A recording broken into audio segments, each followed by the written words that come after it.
It was a rollicking love affair, born in the Big Apple. She was a very beautiful woman. Some described her as ageless. He was a good-looking man. He was, well put together. Everybody looked at them as the perfect couple, both success written on them. But behind this fairy tale love story, there was danger waiting in the wings. It's not something that we see regularly in Bayonne. It was so shocking when they found that suitcase by the side of the road. The cops were thinking, who could have done this and why? It's a story made for the headlines.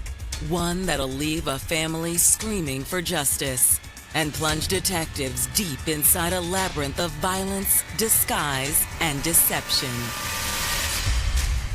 It takes a certain soulless person to do something like that. The red flag should have come up. Something is wrong. He had a whole new identity and a whole new life. Yo, man, you killed my mother in cold blood. Saturday, April 7th, 2007. It's a sunny Easter weekend in Riverdale, an upper-middle-class neighborhood on the northernmost edge of New York City's Bronx borough.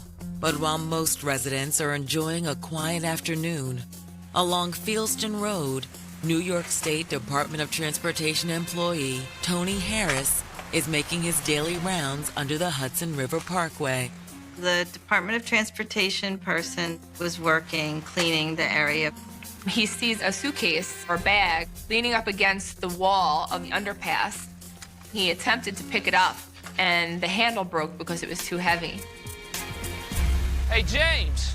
So he called over one of his coworkers to see if they could lift the bag together and realized it was just way too heavy.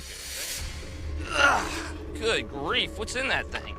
When Tony moves to open the duffel bag, he notices it's already partially unzipped. He sees a plastic bag protruding somewhat from the open zipper, and he uses a stick to penetrate the bag, and in doing so, he sees a white sheet, what appears to be blue jeans, and white socks, and immediately realizes something is wrong. I think there's a body in here. Tony makes a call to his supervisor. Hey, I think we just found a body in a duffel bag. If you'll stay back by the car, we'll check it out. Within minutes, officers are on the scene. Inside the duffel bag, police soon confirm what everyone else already fears. Yes, it is a body. They then assume a murder has been committed just based on the circumstances of how the body was found. We know that it couldn't have been natural causes. It was in a plastic bag and in a suitcase. But just where had the bag come from? And who was their victim? They really don't have much to go on here in the very beginning. This was scary because they had no idea how this person got here or who was responsible. Is this connected to drugs? Was this a hit? Was this a prostitute who was murdered? In the next 24 hours, this investigation will shift into high gear when police learn about the shocking disappearance of a New Jersey couple 30 miles away. It's the first of many vanishing acts in an investigation that will stretch for nearly 2 years. A story where what you see isn't always what you get. He seemed to reinvent himself repeatedly. He just started all over again. Born in Washington Heights, New York in 1971, Christy Neely grew up in a large and loving family. Hey, Dad. Sweetie, How y'all doing? She was one of 6 siblings. They were a very close, tight-knit group that were supportive of each other. From an early age, Christy stood out for her remarkable beauty. She just had this bright smile that would light up a room. It was infectious. She was a very beautiful woman. But everyone agreed Christy was much more than a pretty face. She was smart, she was ambitious, she was hardworking, and she wanted to make something of her life. And one area that she was interested in was the law. But in the fall of 1992, Christy's life took an unexpected turn. Christy found out that she was pregnant. She was dating a guy named Antoine, and she decided to keep the child. Christy loved her son, Jaden, and she was determined to make sure that he got the life he deserved. He was everything to Christy. Still, as much as Christy adored her son, raising a young child in New York City wasn't easy, and Christy struggled to make ends meet. She worked in Manhattan as a telemarketer. She had to be on a certain schedule to get to work on time and deal with whatever it was that she was trying to do. She came from a great family, but she was a proud woman, and most likely she did not want to ask her family for financial assistance. But New York City is one of the most expensive cities in the world, and sometimes you're just one bill away from being out on the streets. At the same time, she started having relationship issues with Antoine, who was allegedly abusive. Finally, she said, enough is enough, and she moved out. So she ends up living in the women's shelter in East Harlem. It was far from the life Christy had imagined for herself, but she still remained optimistic. Don't worry, baby. We're not going to be here long. Then, in 2002, Christy finally made good on that promise. She was going to law school. She was looking after her child and making sure that he was moving forward in a positive direction. She herself was on an upward trajectory. While Christy enjoyed being back in school, this vibrant young mother soon found something, or rather someone, who captivated her attention just as much as law school did. 40-year-old Sean Sutherland. From the moment Christy first laid eyes on Sean in her paralegal course, sparks flew. He was a good-looking man. He was, well put together. It looked like he took care of himself as far as his physical build. Maybe 6'2", broad-chested. Sean had apparently worked in a couple of law firms, and he also worked as a caddy at some of the most exclusive golf courses in New York and New Jersey. Both her quest as well as his quest for education was indicative of this couple. Think you might want to hang out and have a drink later on? I think I like that. Okay. Yeah, I think I like that a lot. The relationship blossomed over the next several months. The two were inseparable, and they were falling harder and harder for one another. Sean basically treated her like a queen. While Sean's touch could send a shiver racing down Christy's spine, his growing bond with her son Jaden also made her heart sing. Sean treated him like his son. He considered Sean to be his stepfather. Want to see some hoops? Oh, yeah. You think you could beat me? Yeah, I know I can. All right, let's go. It was a great family environment. And in 2005, Sean suggested they get a place together outside New York City.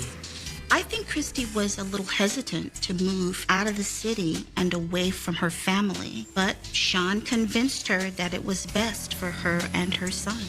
That summer, they moved less than an hour away to Bayonne, New Jersey. It's a very nice community. There's a lot of children. It's a very family-oriented community. And while they both continued taking law classes, Sean soon landed a nice-paying gig at the best golf course in town. He worked at the golf course, the Bayonne Country Club, as a caddy. If you're a good caddy, you can make a lot of money, especially the club in Bayonne. Those are like senior executives in Fortune 500 corporations. With a new home, added financial security, and a beautiful blended family, Christy and Sean looked primed to continue their upward path. Everybody looked at them as the perfect couple. Both go-getters on the go, both success written on them. But no one could imagine the horrifying chain of events that was about to rip apart this happy couple's idyllic life. It takes a soulless person to do something like that.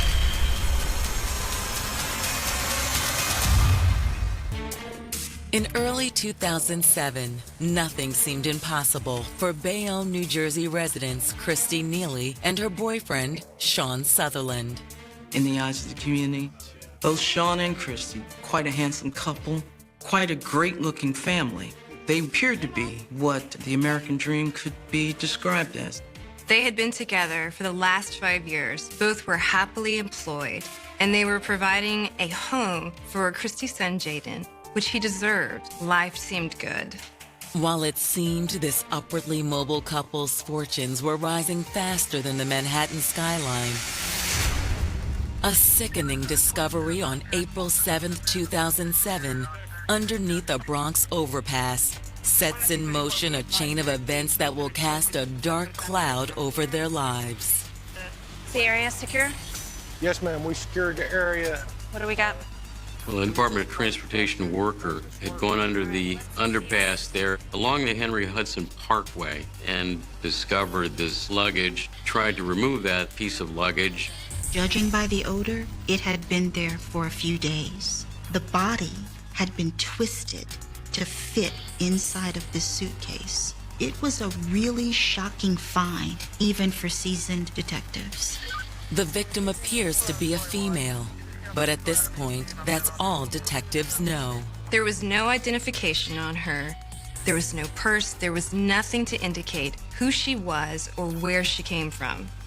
So she was wearing a white t-shirt, denim shorts, Converse sneakers with no laces, and a black belt with silver rings on it. While the woman's identity remains a mystery, her cause of death does not. There was a lot of bruising and abrasions indicating struggle that went on. Ultimately, her neck had been compressed. She was strangled, and that's how she was killed. This didn't happen easily, and it didn't happen quickly. And judging by the scene, their victim didn't die here. Circumstances being what they were, that it appears that it's the crime of a personal nature. Obviously, they were looking to conceal this body and discard it without anyone noticing it. As for motive, the possibilities seem endless. Is this someone who's caught up in drugs or prostitution? And is that how it came to be discarded by the side of the road? That's something to look at. Who are the people surrounding her? What lifestyle did she lead? Is it something that she's doing in her daily routine that has put her in harm's way? Or even worse, what if this is the work of a serial killer? Who knows if there could be additional bodies ending up in suitcases in New York? While the Riverdale neighborhood is one of the nicer sections in the Bronx, maybe that also made it a perfect location to dump a body. Perhaps the perpetrator might think there would have been less of a police presence. Therefore, it would have been easier to dump the body without being spotted. And as police begin talking to nearby residents, it seems there may be some truth to that theory. Ma'am, do you remember seeing anything unusual going on out here in the last 2 or 3 days? No, I'm sorry, I sure haven't. No cars parked out along this road that you didn't recognize? I didn't notice anything. All right. No one had seen anything, and the police didn't find any evidence in the surrounding area. So this was a total mystery. If you don't have the person's prints on file, if you don't have any indication of who this person is or where this person lived, it could take years to determine who that person is. Detectives! Excuse me. Then a search of the bag yields a small ray of hope. This is what we got out of the bag, some jewelry. Along with a bracelet, the victim was wearing a small pinky ring.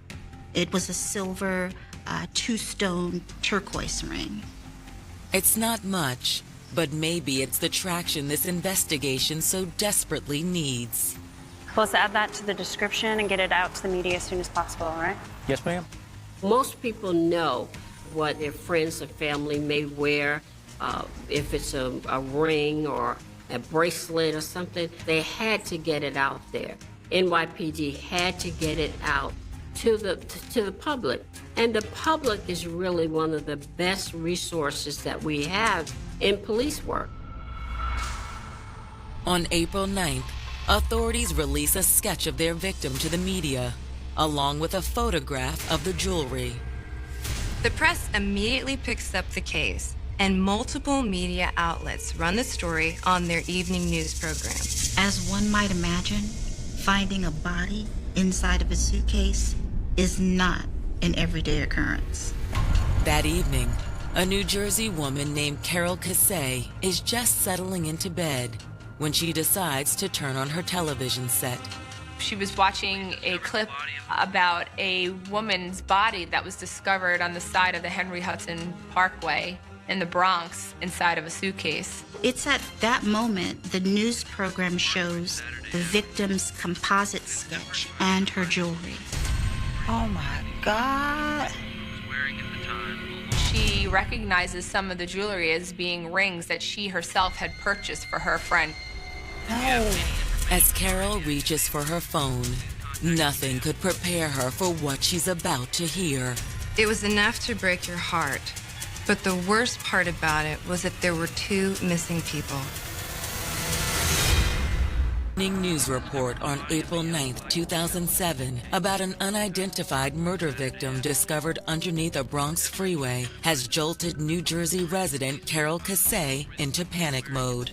While Carol's watching this, she recognizes some of the jewelry as being rings that she herself had purchased for her friend Christy Neely. Carol immediately calls Christy's younger brother in New York. Oh, please don't let this be her. When she sees this, she reaches out to Christy's brother, Chris, and she lets Chris know that she had just seen this on the television and she believes that the woman in the suitcase might possibly be Christy. No. Chris's response stuns Carol. Carol, this is hard to say, but Chrissy's disappeared. Yeah, she's been missing for 4 days now. What? Chris lets her know that, they're in the middle of filing this missing persons report for Christy. As her friends and family hold out hope that the dead woman featured on the evening news isn't their beloved Christy, detectives dig deeper into the missing persons report filed by Christy's family.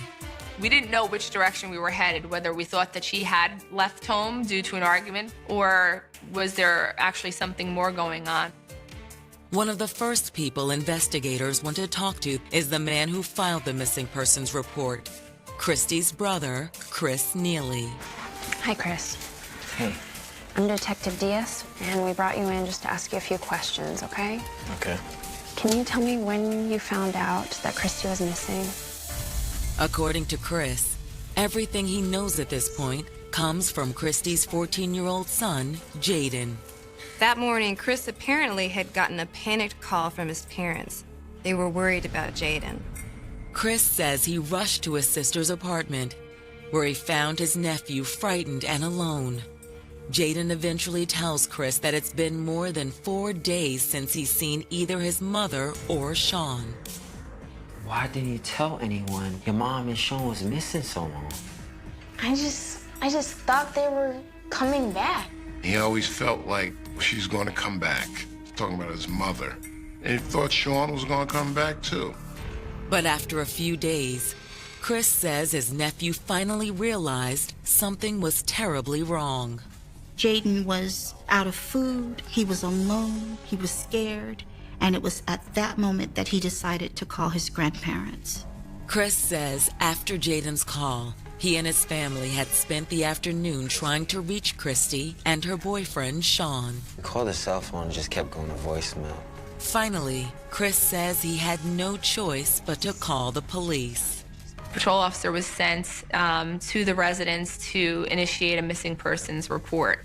Chris, along with the rest of the family, wound up spending hours with the police attempting to kind of figure out what was going on. Chris claims police tried to reassure the family that Christy and Sean could still turn up. Very rarely, and thankfully, do we have missing persons investigations that amount to something serious. And have either Christy or Sean ever done anything like this before, or disappeared without? Never. For investigators, the story of the couple's mysterious disappearance is deeply alarming. But there's one thing investigators must find out from the medical examiner's office before they proceed any further. It has to do with the remains found inside the black duffel bag. They needed to know if the victim indeed was Christy. On April 10th, Christy's father meets detectives at Jacoby Medical Center in the Bronx. Soon, the family's worst fears are confirmed. News of Christy's death hits the entire family hard. He had the unfortunate experience of going to the morgue in New York and identifying his precious daughter. But no one is more devastated than her son, Jaden. He loved his mother so much, and her death caused this big empty void of loss, devastation, and sadness. Jaden is also the last person to have seen either Christy or her boyfriend, Sean. And despite Jaden's loss, police need to speak to him immediately. I know this can't be easy for you, but we really want to catch the person who's responsible for your mother's death. So I just need you to take your time and tell me everything that you can remember, okay? According to Jaden, 7 days earlier, on the night of April 3rd, he, his mother, and Sean were at home. Jaden said that he went to his room somewhere between 9:30, 10 o'clock. He played video games for a couple of hours, and then he went to bed. I got up and I got ready for school the next morning. Normally, his mother would wake him up and make his breakfast before he would go to school. That morning, he woke up and he didn't hear his mother or see her in the kitchen. He's a 14-year-old, so he managed to prepare his own breakfast and get himself ready for school. But he did seek to say goodbye to his mom. But Jaden says Sean was the only one awake at that time. Sean told him that his mother was sleeping in. According to Jaden, when he returned from school that afternoon, his mother was still nowhere to be found. Mom! He asked Sean, "Where's my mother?" And he said, "I don't know where she is." It wasn't until later on that he had told her son that she went on vacation. She said she'll be back. I don't know where she went, and left it at that. His mother's not there. He couldn't put his finger on it, but in the back of his mind, he knew something was wrong. Jaden tells police that later that evening, Sean gave him some money for takeout and told him that he had to leave town to visit a sick relative. That was the last anybody had seen of Sean Sutherland. Were you aware of any problems between your mom and Sean? They definitely argue. Christy's son had described him as being angry and upset and agitated often. No one we spoke to could describe the relationship between them as being physical in nature, but there was a lot of verbal abuse, a lot of arguing. And what about on April 3rd, that last night that you saw your mom? Did you hear them arguing at all? No, I didn't. He couldn't hear any struggle going on. To investigators, it seems suspicious that Sean left so suddenly and that he had been so evasive to Jaden about his mother's whereabouts. But as the search for Sean Sutherland intensifies, police receive an unexpected phone call, one that will change the entire course of the investigation. The police get an anonymous phone call out of the blue, and this could be a game. April 7th, 2007, Christy Neely's body was found stuffed in a duffel bag underneath the Bronx overpass. Now, less than 48 hours after Christy's body was identified, investigators are looking for her missing boyfriend, Sean Sutherland, after an eye-opening conversation with Christy's son, Jaden. They fought constantly, from what her son said. There was a constant fighting, constant battling. Could one of these fights between Christy and Sean have turned deadly? To detectives, it seems unlikely given Jaden's statement about the night of her disappearance. Did you hear them arguing at all? No, I didn't. Okay. It seems odd that Sean would vanish into thin air. But at the same time, if a confrontation had occurred, you would think somebody would have heard it. And Jaden's room was right next door. While the questions continue to mount, on April 18, 2007, police receive a shocking call. So a woman called claiming that she had information about Christy's homicide. Surprisingly, this information is not about Sean Sutherland. It's about Jaden's father and Christy's ex-boyfriend, Antoine. This unidentified caller alleges that Antoine assaulted Christy and had assaulted her in the past. And that's one reason why Christy was living in a shelter for a period of time. If this was the father of Christy's child, it's possible Antoine still had contact with Christy. Maybe Antoine was jealous of Sean and Christy's relationship. Maybe Antoine did something to her, and Sean found out about it and went after him. In light of Christy's violent injuries, detectives know this theory isn't out of the question. Strangulation is considered a passionate murder. There has to be emotion involved in that. It takes a lot for somebody to take their hands and actually choke the life out of some individual. That evening, detectives sit down with Antoine and ask him about his relationship with his ex. Listen, Antoine, we got a call about you. This person claimed that you physically assaulted Christy before. Now she's dead. You know anything about this? And look, we had some arguments before, but that was a long time ago. He was adamant that this was all a thing of the past. How did you feel about Christy and Sean's relationship? That can be hard for a man to take sometimes. Like I said, we was cool. She met her new guy. She moved on with her life, and I did the same thing. Antoine's story never wavers, and it seems like he's telling them the truth, so they decided to let him go. Great. We appreciate you coming in today. You eliminate all the options, one by one. And in this circumstance, they probably eliminated every other option except for Sean.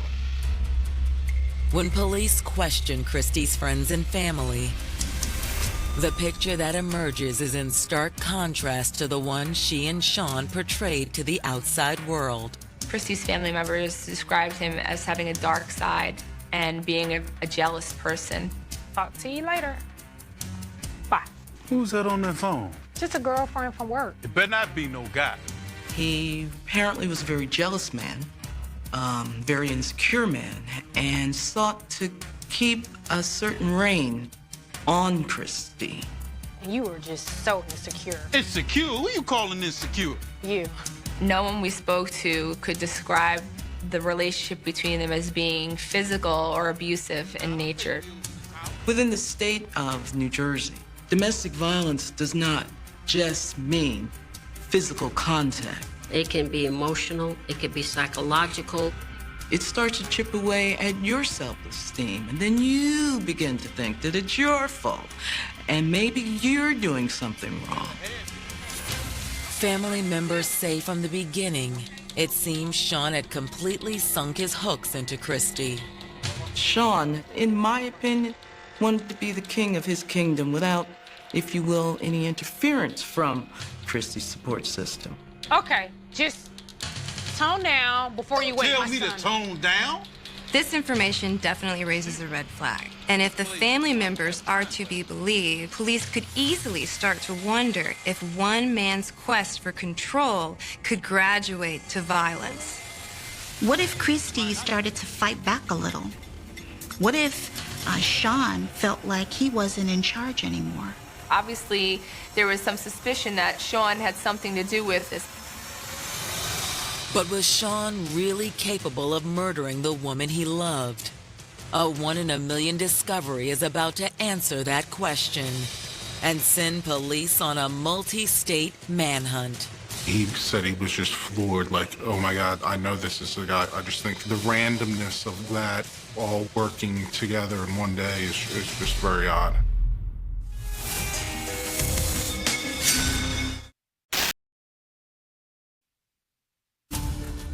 While police in Bayonne, New Jersey are investigating the murder of 36-year-old Christy Neely, they uncover a dark secret about her relationship with boyfriend Sean Sutherland. Sean was described as controlling, and jealous. And that, coupled with the fact that he disappeared one day after Christy vanished, led investigators to believe that maybe this was their guy. As the search for Sean continues, Bayonne investigator Nikki Diaz and her partner Keith Striffolino decide to see what else they can dig up. They start with the bag used to dispose of Christy Neely's body. It was one of those expandable duffel bags with zippers. We were able to see the brand name, which was G&S.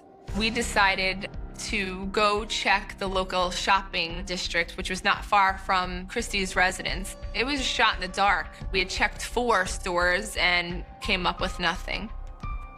Okay, this is the last one, all right? As the 2 detectives enter the final store on their list, something immediately catches their attention. We saw 2 bags that appeared to be identical to the bag that Christy's body had been found in, right down to the brand name G&S. Yes, ma'am. We immediately found the store owner. We had asked him if he would remember that particular sale of that bag, and he said that he didn't, but it was very likely that his store manager would remember. Though there's no surveillance footage to back her up, the clerk's memory of the individual who made the purchase is crystal clear. African American, like 40s, early 50s. He had come in a couple times. He came in and bought 1 suitcase. He came back a few hours later and stated that it was too small, and he bought a similar suitcase and left again.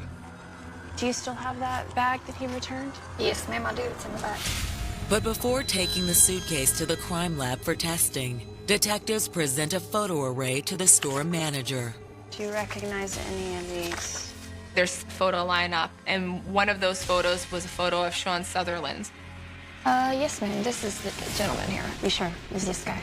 The individual that worked in the store was able to identify Sean Sutherland positively as the individual that purchased that piece of luggage.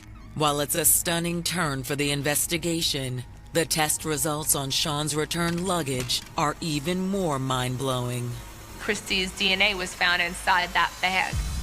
You can only surmise or conclude reasonably he tried to stuff her in that and she didn't fit, so he went and got a larger piece of luggage. As for Sean's possible location, family members tell investigators he may be holed up with a cousin in Long Island, New York. That night, they move in to make an arrest. This is a guy who is accused of murder, and now he's on the run. He is probably not going to go down without a fight. But when officers move in, the only person at home is Sean's cousin. Drop up, let me see your hands. Let me see your hands, Sean. Get on the ground. I'm not Sean, man. He's not here. It was a dead end. In the weeks that follow, further frustration mounts. He never went back to work. He didn't use his phone, didn't contact anyone. No one knew where he was. They just couldn't find him. Literally, he fell off the face of the earth to them. 1 year passes, and there's still no sign of Sean Sutherland. It was just so frustrating to Christy's family and friends, as well as the police, because it was just like Sean vanished. Then, a year and a half after Christy's murder, a tip comes in from a man who lived just down the street from Christy and Sean in Bayonne, New Jersey. But the man's not in Bayonne now. He's at a golf course in a small town in suburban Philadelphia. Yes, I'm at the Philadelphia Cricket Club. I just finished playing a round. My caddy said his name was Keith Davis. But I swear he's the one in that murder investigation. Wait, slow down, slow down. He went to the first tee. He was introduced to Keith Davis as his caddy, and he said he was just floored, like, oh my God, I know this is the guy. I remember on the news watching the details. I swear it's Sean Sutherland. Investigators immediately reach out to their counterpart, Detective Craig Cubbin, at the White Marsh Police Department. That afternoon, Detective Cubbin and his sergeant head to the club. I get there with my sergeant. We talk to Keith Davis, and I tell Keith why we're there. I said, New York is contacted us and they think you might be a person of interest. I go, are you Sean Sutherland? And he acts like he has no idea what I'm talking about. He goes, I'm Keith Davis. Sean Sutherland? No, man, I'm Keith Davis, man. He was calm and cool. No change of demeanor there. The whole time, I'm not convinced it was Sean. I think it might just be a mix-up of, looks like a certain guy. But just to be certain, detectives asked to see the man's ID. No, man, my ID's up in the clubhouse. I said, oh, it looks like you have a wallet in your pocket. As I open up the wallet, there's an ID in there that says Sean Sutherland. He puts his head down and shakes his head. It basically says, I knew this day was coming. Put your hands behind your back. You're under arrest. News of Sean's arrest quickly reaches investigators back in New York and New Jersey. He was discovered on a golf course in another state in Pennsylvania by a person from Bayonne who happened to recognize him. It was like this was meant to be. But with Sean now in custody, there's still one act that had yet to unfold. His trial. And when it comes time for his own defense, Sean has every intention of bringing down the house. It's either yes or no. It's a yes or no question. Yo, man, you killed my mother in cold blood. 5 years since Christy Neely's body was found stuffed in a suitcase underneath a Bronx freeway. Now, after a 1.5-year-long manhunt, the man believed to be responsible for her death, her boyfriend Sean Sutherland, is marched into a Hudson County, New Jersey courtroom to stand trial. But this will be a murder trial unlike any other. Sean decides that he's going to represent himself. He had a little bit of legal training, and he thought that was enough. He had kind of like a smug look on his face. Like he was certain that he had this covered, and there was no doubt in his mind that he was going to be a free man. In fact, Sean's so confident in his case that his first legal maneuver is a bold yet risky one. Sutherland opted for a bench trial. In a bench trial, the judge makes a determination. He's a trier of the law and he's a trier of the fact. Typically, in cases of this nature, all defendants elect for a jury trial. In so doing, you've got 12 jurors, and really all you need to do is convince one that there is some element of doubt. But as far as Hudson County Prosecutor Tim Moriarty is concerned, there's no question who perpetrated this crime. In his opening statement, Moriarty described Sean as verbally abusive and claims his volatile personality was tearing his relationship with Christy apart at the seams in 2007. I've been played before. I don't have time for that. Christy's son said that Christy and Sean fought every day. Okay, just tone down. He had psychological control over her. He would keep her isolated from family, from friends, not want her to go to work, not go out into the community and reach out to people. And in that sense, he gains more power and control over her. It was not a good relationship. She starts to see the real Sean, the ugly side. So there's the two faces. You have the good side, then you have the ugly side. And behind closed doors is the ugly side. Prosecutor Moriarty asserts that on the night of April 3rd, 2007, Christy Neely and Sean Sutherland had one of their usual spats. Only this time, it turned violent. Ain't nothing wrong with me. Clearly have issues! Something had happened between them, whether it be a fight where he hit her or, whatever it may be. Christy died from blunt force trauma and compression to her neck. In layman's terms, he strangled her. It's a very violent act. Someone has their hands around your neck, and you're fighting for your life. You're fighting to breathe.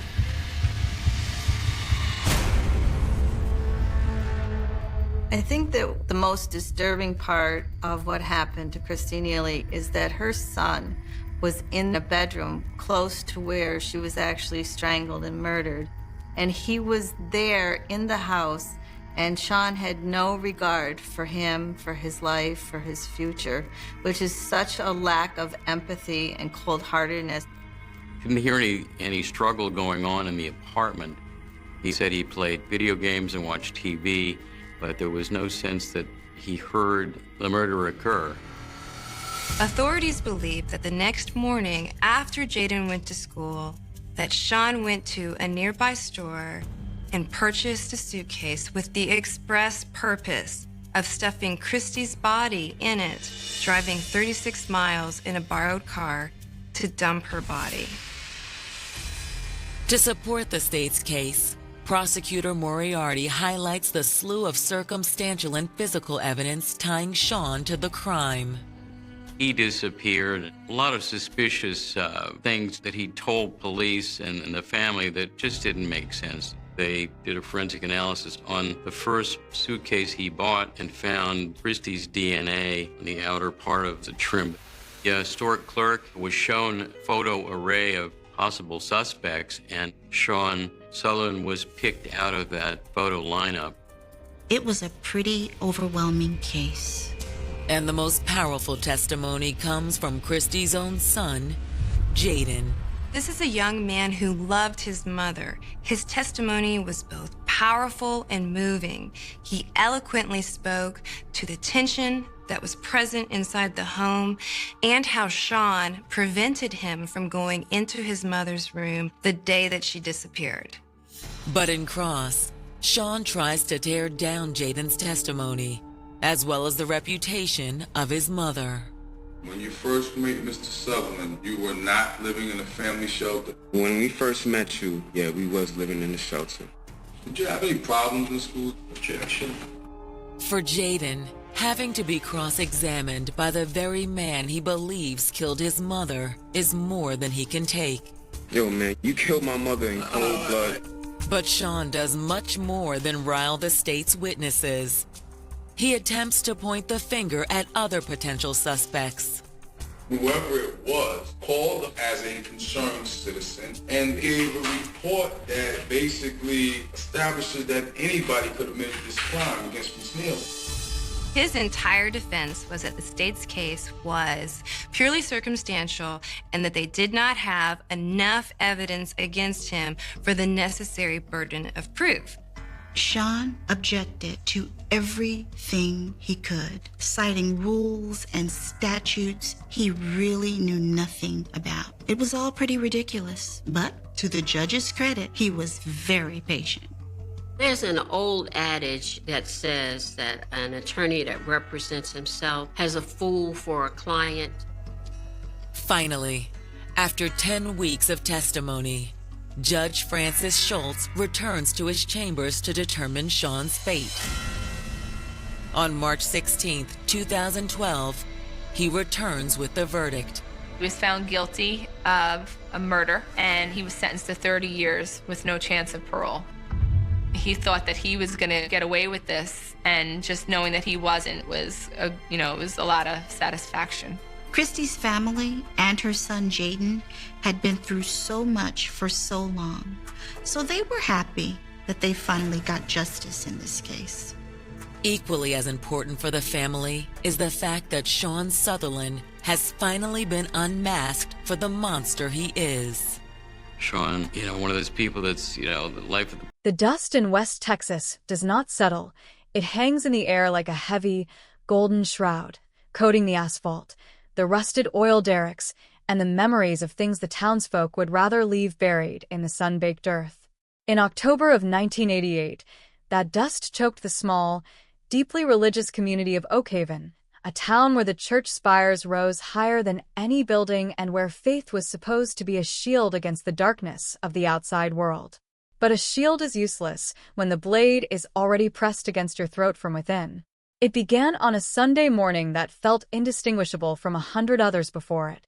The bells of the First Baptist Church were tolling across the flat, barren landscape, their metallic echoes cutting through the dry prairie wind. The pews were filling with families dressed in their finest attire, their voices humming in quiet, respectful unison as they opened their hymnals. Yet, there was an empty space in the front row, a void that sent a cold, inexplicable current of unease through the congregation. 18-year-old Rebecca Lynn, the the choir's most radiant voice and a young woman whose innocence was considered a foundational treasure of the community, had not arrived. She was never late. She was a creature of absolute devotion, a daughter who honored her parents and a student who walked the straight and narrow path with a gentle, unwavering smile. When her father, a weathered rancher whose hands were permanently calloused by hard labor, stepped out of the church during the opening prayer, his boots clicked against the linoleum with a sound that felt like a countdown to disaster. He drove the short 3 miles to the family's remote homestead, the dust cloud rising behind his pickup truck like smoke from a burning fuse. The front door was wide open, swinging lazily in the hot October breeze. The kitchen table was set for breakfast, the butter knife resting beside an untouched piece of toast, a half-filled glass of milk turning warm in the midday heat. But Rebecca was gone. There were no signs of a struggle, no broken windows, no footprints in the dry dirt outside.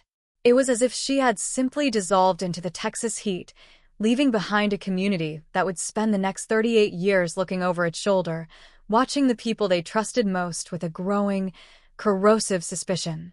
When the local sheriff and a small posse of volunteers finally fanned out across the brushwood later that afternoon, they weren't just looking for a missing girl. They were stepping into a labyrinth of hidden malice that would paralyze the county for decades. The search was a desperate, chaotic scramble against time and the elements. Helicopters churned through the pale blue sky, their blades casting long, rhythmic shadows over the endless expanses of mesquite and sand, while searchers on horseback tore through the ravines, their voices growing hoarse as they called out her name into the unheeding wilderness.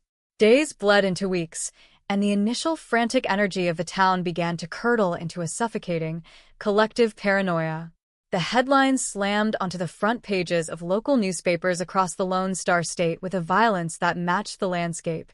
The disappearance of Oak Haven's daughter, the Prairie Phantom, a small town's living nightmare. Every man in the county became a target of whispered gossip. Neighbors who had shared fence lines for generations stopped speaking, their eyes tracking each other's movements from behind curtained windows. The golden hours of the investigation slipped away, swallowed by the vast, indifferent topography of West Texas, and the case file grew thick with useless tips, dead-end leads, and the agonizing realization that the trail had vanished into thin air.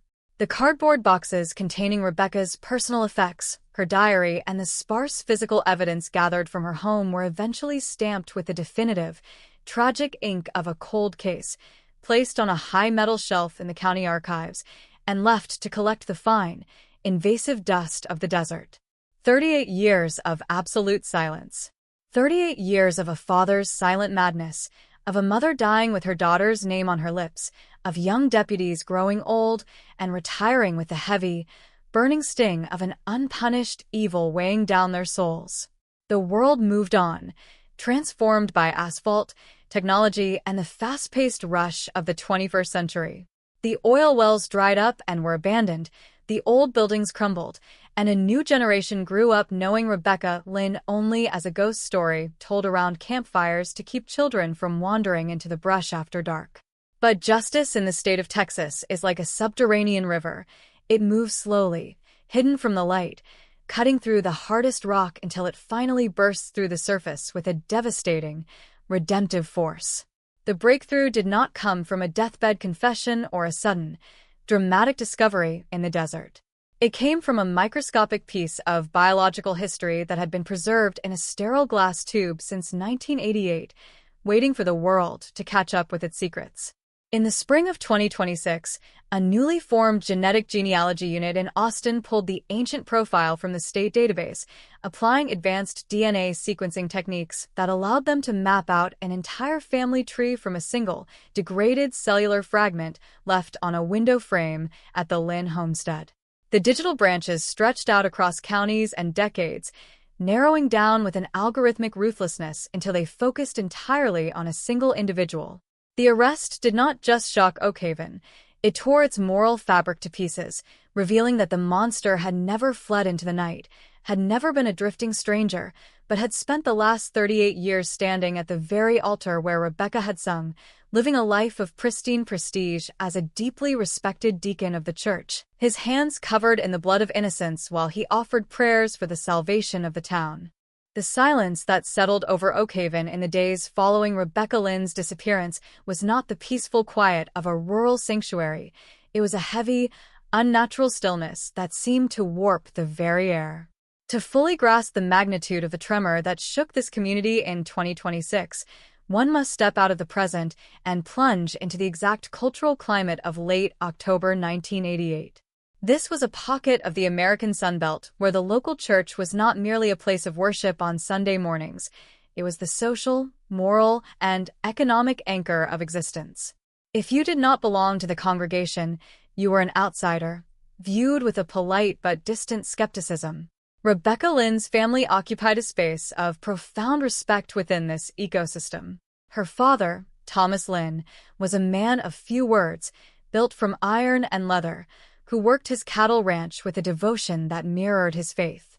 Her mother, Martha, spent her weeks organizing church fundraisers and teaching Sunday school to the youngest children.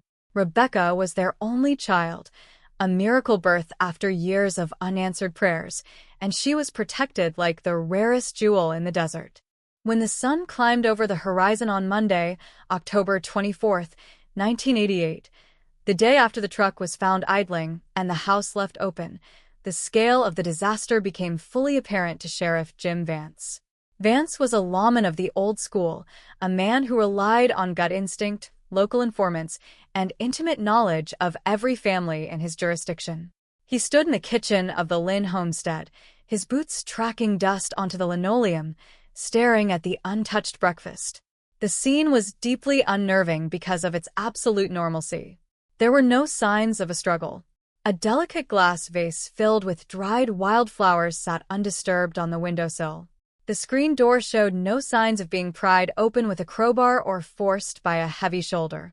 Whoever had entered that house had either walked in while Rebecca's guard was completely down, or it was someone she recognized, someone whose presence on her porch didn't trigger an immediate impulse to scream, run, or reach for the hunting rifle kept in the gun cabinet behind the living room door. Forensic science in 1988, particularly in rural law enforcement jurisdictions, was fundamentally primitive compared to the digital landscape of the 21st century. Sheriff Vance and his single crime scene technician did what they could with the tools available to them. They dusted the smooth wooden surfaces of the kitchen table for latent fingerprints, using heavy black volcanic powder that coated the ivory-colored laminate. They found dozens of prints, but when they ran them through the manual card catalog system in the county seat, every single one belonged to Thomas, Martha, or Rebecca herself. The killer had left no signature behind on the surfaces that mattered. The search of the exterior perimeter was equally frustrating. The ground surrounding the ranch house was a hard-packed mixture of caliche clay and gravel, baked by months of unrelenting summer heat into an impervious crust that refused to take an impression. There were no clear tire tracks, no deep boot heels, no broken branches to indicate the path of a forced abduction. By Tuesday afternoon, the Texas Rangers were officially called in to assist, bringing with them a specialized investigator named Sergeant Charles Miller.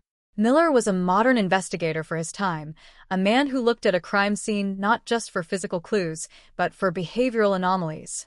He interviewed Thomas Lynn for 4 agonizing hours in the back room of the sheriff's office, trying to establish whether the family had any enemies, whether Thomas had been involved in any land disputes, or if Rebecca had a secret boyfriend whose existence had been kept hidden from her strict, devout parents. Thomas sat under the buzzing fluorescent lights, his face pale beneath his deep rancher's tan, his hands shaking as he repeatedly shook his head. "She didn't have secrets, Sergeant," Thomas maintained, his voice cracking with a mixture of rage and grief. "She spent her time here at the school or at the church. She didn't walk with boys. She was an angel." The behavioral profile of Rebecca Lynn suggested a young woman completely insulated from the dangers of the world. She did not hitchhike. She did not frequent the highway diners where long-haul truckers stopped for fuel. She did not attend the rowdy weekend bonfires hosted by high school students on the oil flats outside the county line. Her entire existence was mapped between her family's porch, the high school honors program, and the sanctuary of the First Baptist Church. This realization led Sergeant Miller to a chilling conclusion. The predator who took Rebecca Lynn was not a transient monster passing through on Interstate 20. It was someone who lived within the borders of the county. It was someone who knew the exact schedule of the Lynn family. Someone who knew that on that particular Sunday morning, Thomas and Martha had left 20 minutes early to help set up the fellowship hall, leaving Rebecca alone to finish her hair and drive her own small sedan to the service. The investigation quickly turned into an intrusive, agonizing interrogation of the community itself. Law enforcement officers set up checkpoints on the main county roads, stopping every pickup truck and sedan, asking drivers where they had been between the hours of 7:30 a.m. and 9 a.m. on Sunday morning. They interviewed the high school faculty, the local oil field workers, the mechanics at the town's single garage, and every teenager who had ever sat in a classroom with Rebecca. A massive volunteer search effort was organized, transforming the flat, brush-covered landscape into a grid of human desperation. Over 300 people from Oak Haven and the surrounding towns marched in long, synchronized lines through the mesquite, their eyes locked on the ground, searching for a scrap of clothing, a dropped shoe, or a patch of freshly turned earth. Among those volunteers, moving with a tireless, somber dedication that drew the admiration of everyone present, was a young, 31-year-old insurance agent and newly appointed church deacon named Samuel Garrick. Garrick was the very picture of small-town civic virtue. He was a handsome man with a gentle, reassuring voice, who had recently married into one of the town's oldest founding families. He had taken it upon himself to organize the logistics for the search parties, setting up folding tables in the church parking lot, distributing maps, water bottles, and two-way radios to the volunteers. When Martha Lynn collapsed in a wave of hysterical grief on the third day of the search, it was Samuel Garrick who caught her, lifting her gently into his arms and carrying her to the shade of a canopy, where he led the crowd in a powerful, tearful prayer for Rebecca's safe return. "Lord, bring comfort to this house." Garrick's voice had boomed across the dusty parking lot, his eyes closed tightly, his face glistening with sweat in the midday heat. "Deliver our sister back from the jaws of the wolf. Let your light pierce the darkness that has fallen over this valley, and let the person responsible for this wickedness be brought before your ultimate judgment." The irony of that prayer would take nearly 4 decades to fully manifest, a slow-burning poison that was already working its way into the history of the county. Despite the intensity of the search, despite the involvement of state authorities and the deployment of tracking dogs from the state penitentiary, the desert refused to yield a single clue.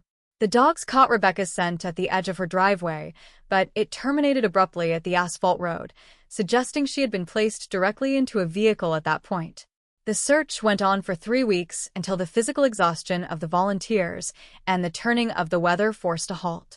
The lines of searchers dissolved, the out-of-town reporters packed up their satellite equipment, and Oak Haven was left alone with its ghost.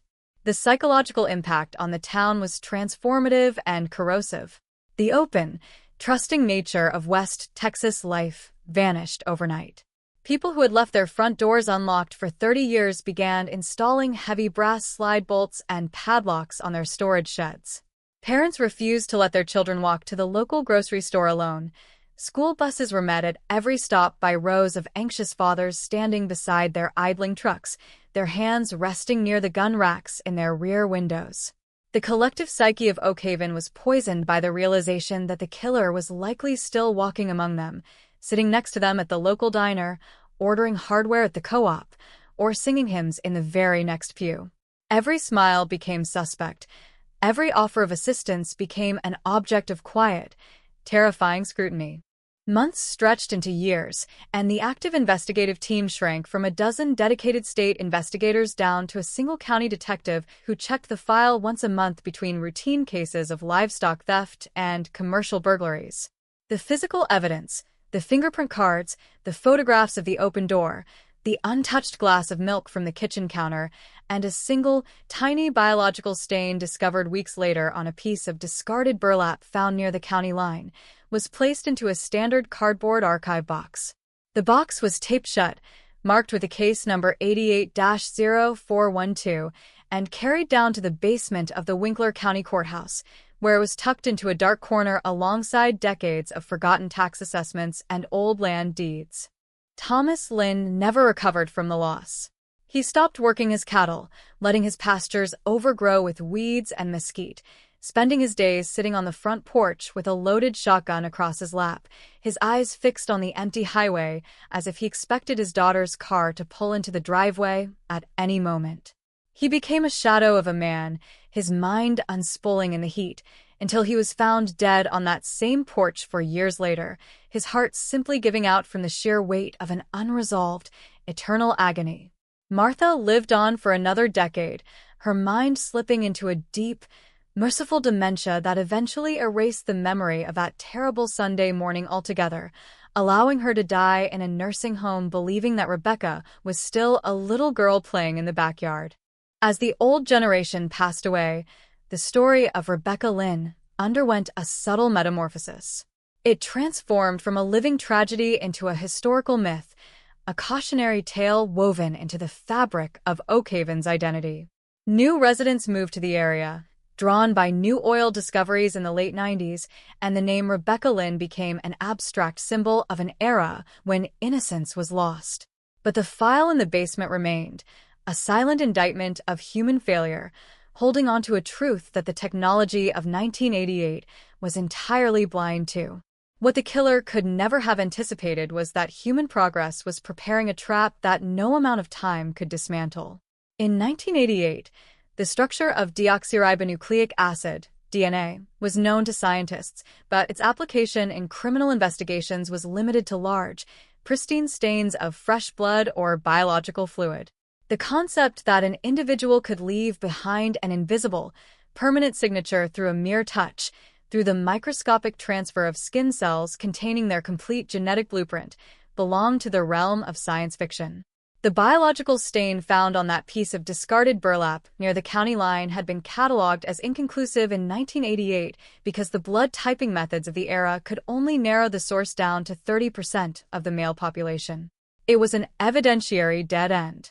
But inside that sterile glass vial in the archive box, the molecules of DNA remained locked in their stable, double helix chains, resistant to the passage of decades, waiting for an era when science could read them like a book. In the winter of 2025, the Texas Department of Public Safety launched the Legacy Justice Initiative, a fully funded state program designed to apply cutting-edge next-generation sequencing, NGS, to every unsolved homicide file in the state's history. Box 88-0412 was pulled from its dusty corner in Winkler County and transported via secure courier to a state-of-the-art forensic laboratory in Austin. The process of extraction was handled by a team of molecular biologists who operated with the precision of neurosurgeons. They removed the ancient piece of burlap from its plastic sleeve, using advanced enzymatic solutions to release the trapped cellular material from the coarse fibers without breaking the delicate strands of DNA. The material they recovered was infinitesimal, less than a nanogram of usable genetic material, but through the miracle of polymerase chain reaction amplification, they were able to clone the sample, creating billions of perfect digital copies of the target code. The result was a pristine, 24-point short tandem repeat profile of an unknown male. This profile was immediately uploaded into CODIS, the National Criminal DNA Database, in the hope that the killer had been arrested for a subsequent offense over the last 30 years. The system searched through millions of records across 50 states, comparing the genetic markers against convicted felons, sex offenders, and federal detainees. After a 6-hour automated search, the monitor flashed a single, frustrating response: "No match found." The killer had kept his head down. He had lived a life devoid of criminal intervention, avoiding the radar of the law, never allowing his prints or his biology to be entered into the state's criminal registry. To the old-school rules of police work, this would have been the final curtain. The evidence was there, but it had no name attached to it. But the team in Austin was not operating under the old rules. They turned to the newest and most controversial weapon in modern law enforcement: investigative genetic genealogy. Instead of looking at criminal databases, the forensic genealogists uploaded the unknown male profile to public, commercial ancestry databases, platforms where millions of ordinary citizens had voluntarily uploaded their own genetic information to discover their family lineages and ethnic backgrounds. The algorithm did not look for a direct match. It looked for partial matches, mapping out distant cousins, second uncles, and great-grandparents who shared segments of the same genetic code. Within 72 hours, the digital net began to close, tracing a line of descent through a complex family tree that had rooted itself in the soil of West Texas in the early 20th century. The branches contracted, eliminating hundreds of relatives based on age, gender, and geographic location during the autumn of 1988, until the lineage focused with a terrifying, absolute precision on a single family name and a single, living man who is still walking the streets of Oakhaven. The genetic data streaming out of the supercomputers in Austin did not merely provide a name. It dropped an architectural blueprint of deception directly into the hands of a Texas Rangers cold case task force. For lead investigator Marcus Thorne, a man who had spent 2 decades parsing the psychology of hidden predators, the results were both a professional triumph and a deep, visceral shock. The profile generated from the 1988 burlap sack did not belong to a drifting criminal, an oil field laborer, or a transient outcast. The algorithms, working through public genealogy databases, had mapped a straight, undeniable lineage that led to the front door of one of Oakhaven's most revered citizens. The target was Samuel Garrick, now 72 years old, a grandfather, a retired insurance executive, and the senior deacon of the First Baptist Church. He was the very man who had held the weeping mother in his arms, the man who had led the town in prayer, and the man who had helped organize the search for the girl he had systematically destroyed. Thorne sat in a windowless briefing room at the Department of Public Safety Regional Headquarters in Midland, the walls covered in black and white crime scene photos from 1988 juxtaposed against modern, high-definition surveillance images of an elderly man with a kind smile and a halo of white hair. The transformation was chilling. In the photos from the 80s, Garrick was a sharp-eyed, athletic figure with a strong jaw and an easy, comforting charm. In the 2026 footage, he looked like the grandfather everyone wanted, a gentle soul who volunteered at the food pantry, mentored troubled youths through church outreach programs, and sat on the municipal planning board. He had spent 38 years building a fortress of absolute righteousness, using the church altar as a shield against the ghosts of his past. The genealogy match is airtight, Marcus, stated Dr. Eris Thorne, the lead forensic geneticist on the task force, sliding a printed chart across the table. We found 2 second cousins who uploaded their DNA to a public ancestry site 3 years ago. Their shared centimorgan counts pointed directly to a common great-grandfather who settled in Winkler County in 1912. From there, we mapped every male descendant. 3 died in infancy. 2 were serving in the military overseas in October of 1988. Samuel Garrick is the only male member of this genetic lineage who was present within a 50-mile radius of Oakhaven on the morning Rebecca Lynn disappeared. He was 31 years old. He lived exactly 2 miles from the Lynn homestead. He drove a 1982 blue Ford pickup truck, a vehicle that matches a vague description given by a mail carrier who passed the area that morning but was dismissed because Garrick was considered above suspicion. Above suspicion is an understatement, Investigator Thorne muttered, his fingers tracing the edge of an old newspaper clipping showing a young Samuel Garrick leading a candlelight vigil for Rebecca. He was the foundation of that town's mourning process. He integrated himself so deeply into the family's grief that he was practically a surrogate son to Martha Lynn after Thomas died. It's a textbook behavioral pattern of an organized, opportunistic sadist. He didn't just want to commit the murder, he wanted to control the aftermath. He wanted to sit in the front row and watch the devastation he caused, feeding off the collective trauma of the community while being praised as their spiritual rock. But a genealogy match, no matter how statistically overwhelming, is an investigative guide, not an arrest warrant. In a court of law, a high-priced defense attorney could easily argue that public databases are prone to algorithmic errors, or that the familial links were too distant to prove direct personal guilt beyond a reasonable doubt. To secure a grand jury indictment that would hold up under the fierce scrutiny of a capital murder trial, Thorne needed a direct, pristine reference sample of Samuel Garrick's DNA. They needed his saliva, his hair, or his blood, gathered legally, without his knowledge, and with an absolute, ironclad chain of custody that no defense motion could suppress. The deployment of a covert surveillance team into a small town like Oakhaven is an operation of extreme logistical delicacy. In a community of less than 4,000 people, everyone knows every vehicle, every face, and every disruption in the daily rhythm of the streets. A strange car idling near the town square or an unfamiliar individual standing too long outside the local hardware store would be noticed within minutes, triggering a wave of local gossip that could easily reach Garrick's ears. If the deacon realized that the state police were quietly circling his life, a man of his profound compartmentalization might choose to destroy any lingering evidence, flee the jurisdiction, or end his own life before facing the ultimate degradation of a public trial. Thorne assembled a team of 5 undercover operatives who could blend seamlessly into the rural Texas landscape. They didn't arrive in black tactical SUVs or unmarked state sedans. Instead, they rolled into Oakhaven in battered, dust-covered work trucks with magnetic signs advertising independent oil field inspection services and agricultural consulting. They wore stained denim jeans, scuffed cowboy boots, and faded baseball caps, their surveillance gear hidden within standard toolboxes and clipboards.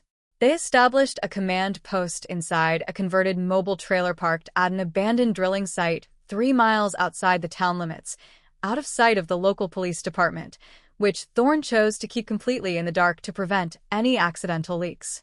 The target's routine was as predictable as the rising sun, a characteristic that Thorne knew belonged to highly structured individuals who maintained control through rigid self-discipline.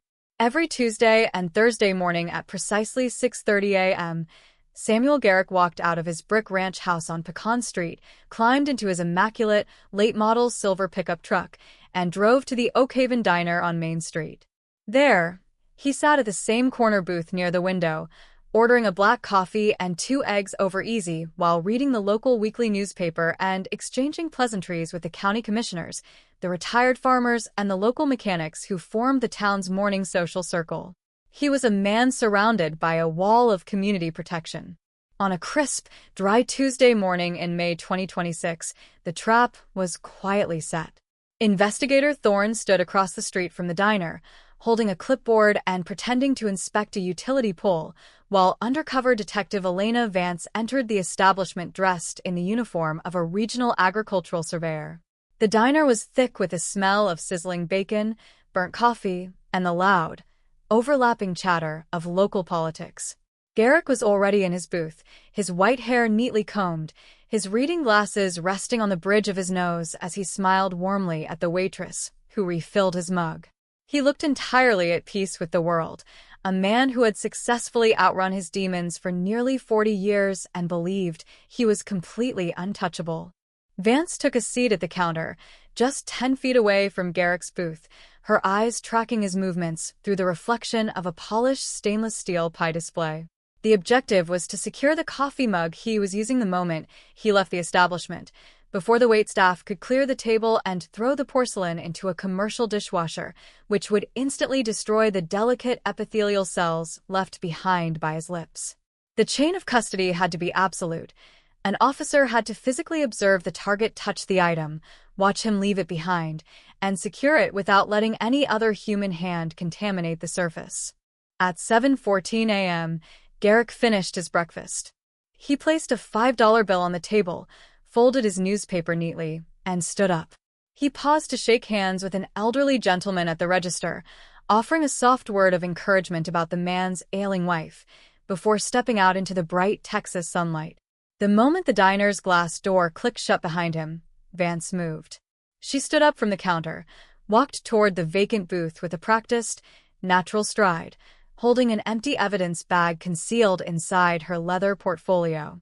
But just as her hand hovered over the handle of the white porcelain mug, the diner's busboy, a distracted teenager listening to music through a hidden earbud, sprinted around the corner of the kitchen partition, carrying a heavy plastic tub. Before Vance could intervene, the teenager slid his hand through the handle of Garrick's mug, tossed it carelessly into a pile of dirty plates covered in leftover syrup and egg yolk, and walked back toward the kitchen. Inside the surveillance van down the street, Thorne let out a sharp curse as Vance's voice came through the encrypted earpiece. Target item contaminated. The busboy grabbed it by the rim. The sample is compromised. I'm backing out. Copy that. Aboard on the mug. Thorne commanded, his voice tight. Don't press it. We can't risk creating an anomaly inside that diner. Garrick is heading to his truck. We shift to phase 2. Follow him to the church compound. Garrick's silver pickup truck pulled out of the diner parking lot, turning left onto the long, straight asphalt ribbon that led to the First Baptist Church of Oakhaven. The church was a massive, modern complex built on the northern edge of the town, featuring a white sanctuary that seated over 1,000 people surrounded by acres of asphalt parking spaces and a private athletic field for the youth ministry. As the senior deacon, Garrick held a set of keys to every building on the property. He spent his mid-morning hours checking the maintenance facilities, reviewing the church's financial ledgers, and preparing the communion elements for the upcoming Sunday services. The surveillance team watched from a distance as Garrick parked his truck in the shaded slot reserved for church leadership. He carried his leather briefcase inside the administrative wing, the heavy oak doors closing behind him. For 3 hours, the property remained quiet, the heat rising off the asphalt in shimmering, distorted waves that made the white cross on top of the steeple look as though it were vibrating against the blue sky. Thorne sat in the unmarked utility van, his eyes burning as he monitored the external security cameras his team had covertly mounted on nearby telephone poles the night before. At 11:45 a.m., the administrative doors opened again. Garrick emerged, but he wasn't alone. He was accompanied by the church's young youth pastor, a man in his early 30s who looked up at the senior deacon with an obvious, profound deference. The two men walked toward the edge of the manicured lawn, where a row of young oak trees had been planted along the perimeter of the parking lot. Garrick was carrying a red plastic gas can and a motorized weed trimmer, intending to clear the high grass that had grown around the stone markers dedicating the trees to deceased members of the congregation. Thorne adjusted the focal length of his long-range camera lens, the high-definition sensor capturing every detail of the deacon's face. Garrick worked with an old-school, physical efficiency, pulling the starter cord of the trimmer with a strong, practiced movement that belied his 72 years. He spent 20 minutes cutting back the weeds, the spray of green chaff coating his boots. When he was finished, he wiped his brow with the back of his hand, walked over to a public waste receptacle near the church entrance, and pulled a brand-new, plastic water bottle from his pocket. He twisted the cap off with his teeth, drank the fluid in 3 long, deep gulps, and then did something that caused investigator Thorne's heart to slam against his ribs like a sledgehammer. Garrick crushed the empty plastic bottle in his right fist, dropping it directly into the open wire mesh of the trash bin. He then turned around, walked back to his truck with his equipment, and drove out of the parking lot, heading back toward the residential district for his afternoon lunch. "All units, this is Thorne," the investigator barked into his microphone, his voice cutting through the operational channel with a sudden, electric urgency. "The target has just dropped a high-yield biological vector into the entrance bin at the church. Detective Miller, you're closest. Move in now. Secure that bottle before the wind shifts it or someone else approaches that receptacle." Detective Miller, who had been stationed in a plumbing service van 200 yards down the road, put the vehicle in gear and accelerated smoothly into the church parking lot. He stopped near the trash bin, stepped out with a clipboard in his hand, looking every bit the municipal worker checking a water line. He reached into the wire basket with a pair of long, sterile stainless steel forceps he had hidden along his forearm, gripping the crushed plastic water bottle by its base, completely avoiding the threaded neck where Garrick's saliva and lip prints were concentrated. Within 5 seconds, the bottle was slid inside a heavy, multi-layered forensic containment bag, the zip track sealed and verified with a unique red security label that marked the official beginning of the state's direct chain of custody. "Package secured," Miller reported, his breath coming shallow as he climbed back into his van, looking down at the plastic bag resting on the passenger seat. "The mouth of the bottle is pristine. 0 contact with any external surfaces. No secondary contamination. Get it to the tarmac at the Midland Regional Airport," Thorne ordered, a wave of cold, burning relief washing over him as he watched the silver truck disappear into the distance on his monitors.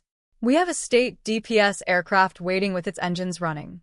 That bottle needs to be inside the forensic extraction lab in Austin before 3 o'clock this afternoon. If this profile matches the 1988 DNA from the burlap, we serve the capital murder warrant tomorrow morning before he can step onto that altar again.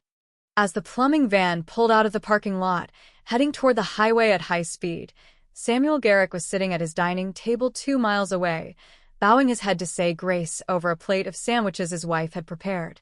He had no inkling that the tiny, invisible traces of his own biology left on a discarded plastic bottle were currently flying at 300 miles per hour across the state of Texas, about to rip open a 40-year-old grave and pull his entire life down into the dark.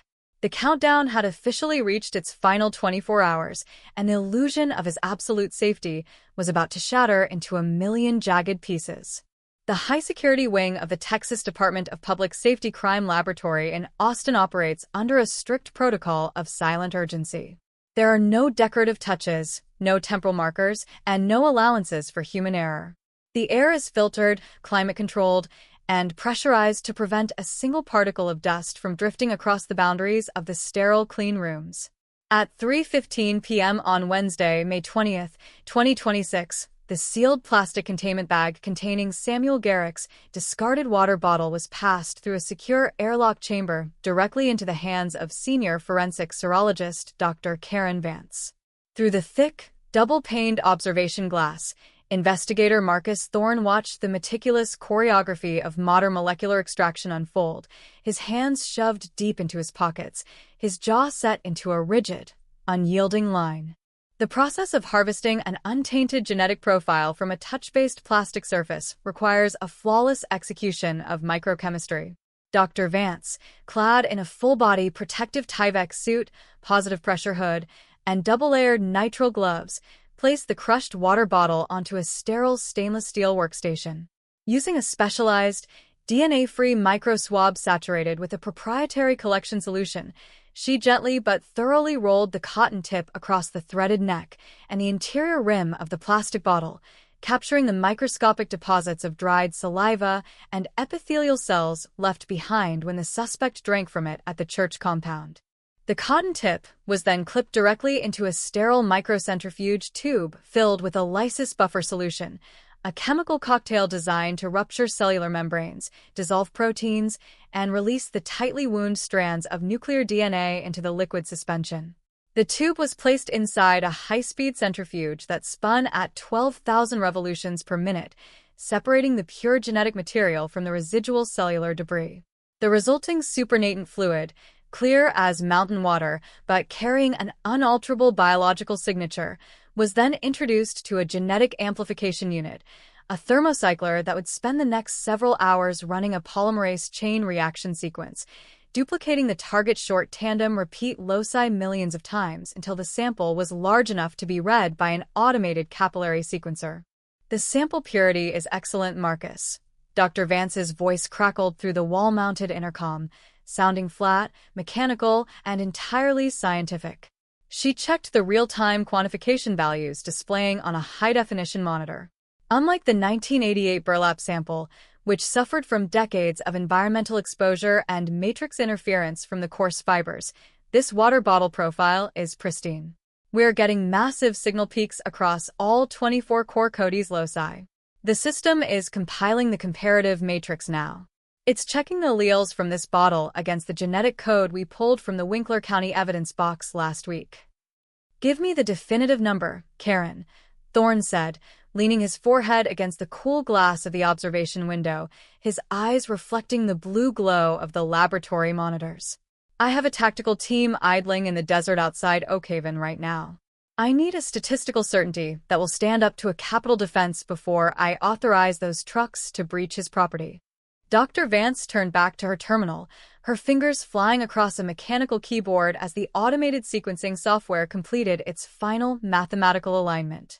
On the screen, 2 distinct rows of colorful electropherogram peaks began to slide toward each other, overlapping with an exact, synchronized precision that sent a visible chill down Thorne's spine. Every peak, Every value, every allele designation matched perfectly. The profiles are an absolute, identical match, Marcus, Dr. Vance announced, her voice losing a fraction of its professional detachment. The probability of this specific genetic configuration belonging to another individual in the human population is 1 in 5.6 quadrillion.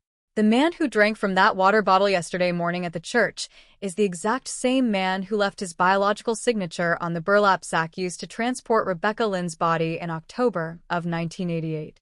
It's him. Samuel Garrick is your donor. Thorne didn't waste a single second. He pulled his encryption-secured smartphone from his vest pocket, hitting a single pre-programmed speed dial number that connected him instantly to the tactical command post hidden in the mobile trailer outside Oakhaven. "Miller, we have a 24-point match," Thorne commanded, his voice dropping into a hard, driving cadence that carried the absolute authority of the state. "The warrant is live. Contact the district attorney's office and tell them to file the electronic capital indictment immediately. Mobilize the arrest team. We move on the Pecan Street residence at exactly 5:30 tomorrow morning. Let's bring this ghost in before the town wakes up." The hours between the laboratory confirmation and the dawn assault moved with the agonizing, heavy slowness of a dark river. At 4:30 a.m. on Thursday, May 21st, 2026, the desert air outside Oakhaven was freezing, a sharp, dry cold that bit through tactical jackets and caused the breath of 12 heavily armed Texas DPS tactical officers to rise in tight, rhythmic plumes of white mist.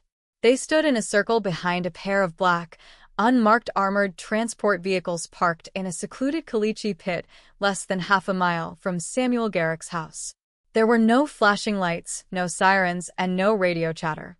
The team operated under a condition of absolute light and sound discipline.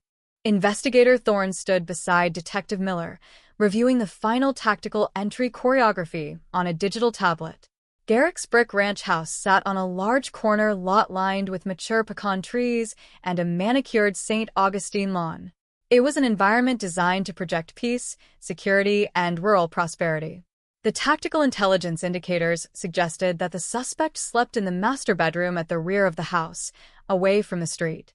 His wife, an elderly woman with mobility issues, slept in an adjacent room. There are no indicators of active security systems, but in West Texas, every household is presumed to possess multiple firearms, and a cornered predator with nothing left to lose represents a highly lethal variable. "We do not use dynamic breaching unless we take fire," Thorne instructed the tactical commander, his voice low and steady against the quiet hum of the armored vehicle's engines. "This isn't a cartel raid. We are dealing with a 72-year-old man who enjoys the absolute protection of this community. If we blow his front door off its hinges with an explosive charge, we risk a catastrophic escalation and a public relations nightmare before we even get him to the magistrate. We establish a hard perimeter around the structure, seal the rear exit, and we use a quiet, high-intensity call-out over the vehicle's public address system. We pull him out of that house into the light where he has no cover and no options." At 5:18 a.m., the two armored transport vehicles slipped out of the caliche pit, their headlights extinguished, moving like massive, dark silhouettes down the empty expanse of Pecan Street. They pulled up smoothly along the curb outside the Garrick residence, their tires compressing the gravel with a soft, wet hiss. Within 15 seconds, the tactical operators spilled out of the rear doors, moving with fluid, practiced precision as they deployed across the lawn, taking up positions behind the pecan trees, the brick mailbox, and the suspect's silver pickup truck parked in the driveway. A secondary team slipped through the wooden side gate, securing the chain-link fence line at the rear of the property, their rifle barrels locked onto the back doors and windows. The silence of the morning was absolute. The stars were beginning to fade into a pale, slate-gray light that crept over the eastern horizon, illuminating the white trim of the house. Thorne stepped behind the armored plating of the primary vehicle's driver's side door, picking up a heavy, black communication microphone connected to the roof-mounted public address speakers.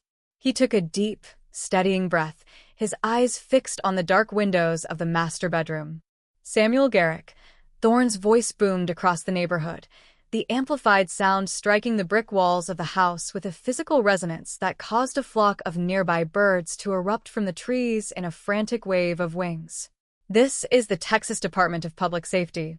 We are in possession of a felony arrest warrant charging you with capital murder. The property is completely surrounded by state tactical units. Walk to your front door with your hands empty and held high above your head. Do it now, Samuel. Step out into the light. The echo of his voice died away into the cold air, leaving behind an agonizing, breathless suspension of time. For 40 seconds, nothing moved inside the house. The windows remained dark, reflecting only the gray, early morning sky. Thorne kept his thumb pressed against the talk button of the microphone, his body tense, his hand resting near his service weapon. Behind him, a tactical operator adjusted his grip on a heavy ballistic shield, his boots shifting slightly on the grass. Then, a light flickered on. A soft, yellow glow illuminated the hallway behind the front door's frosted glass panels. "He's moving," Miller whispered, his eyes locked onto a thermal imaging scope that tracked a distinct heat signature passing through the interior corridor of the house. "He's alone, moving toward the front entrance. No weapon detected in his hands. He's complying." The heavy oak front door swung open slowly, revealing the figure of Samuel Garrick.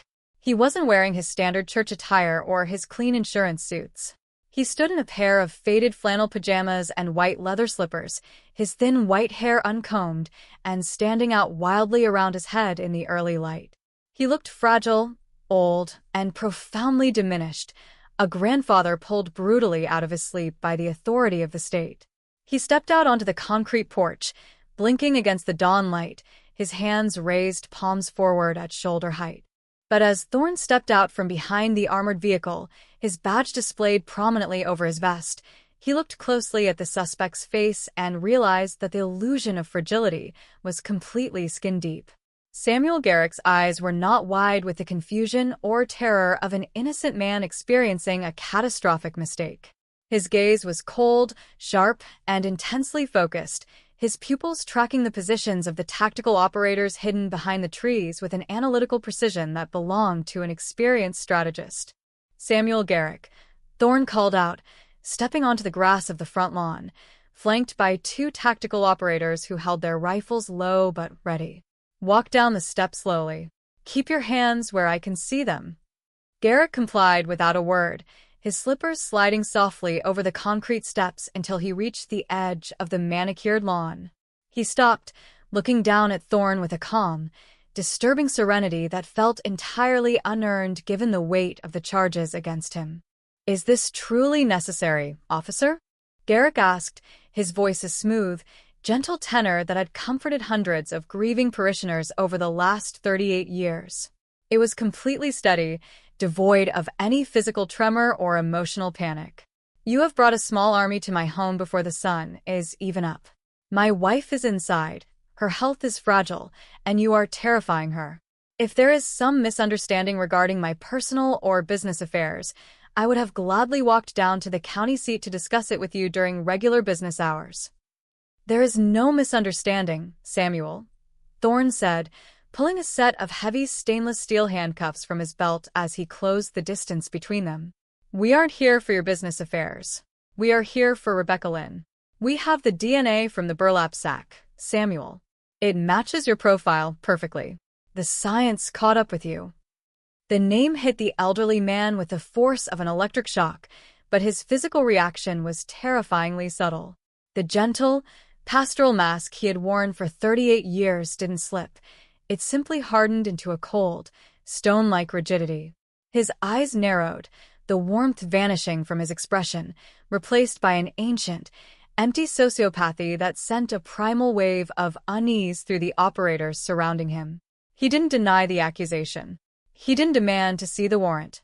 He didn't ask how they had obtained his genetic code. He simply turned his back to Thorne with a quiet, dignified compliance, sliding his wrists together behind his lower back.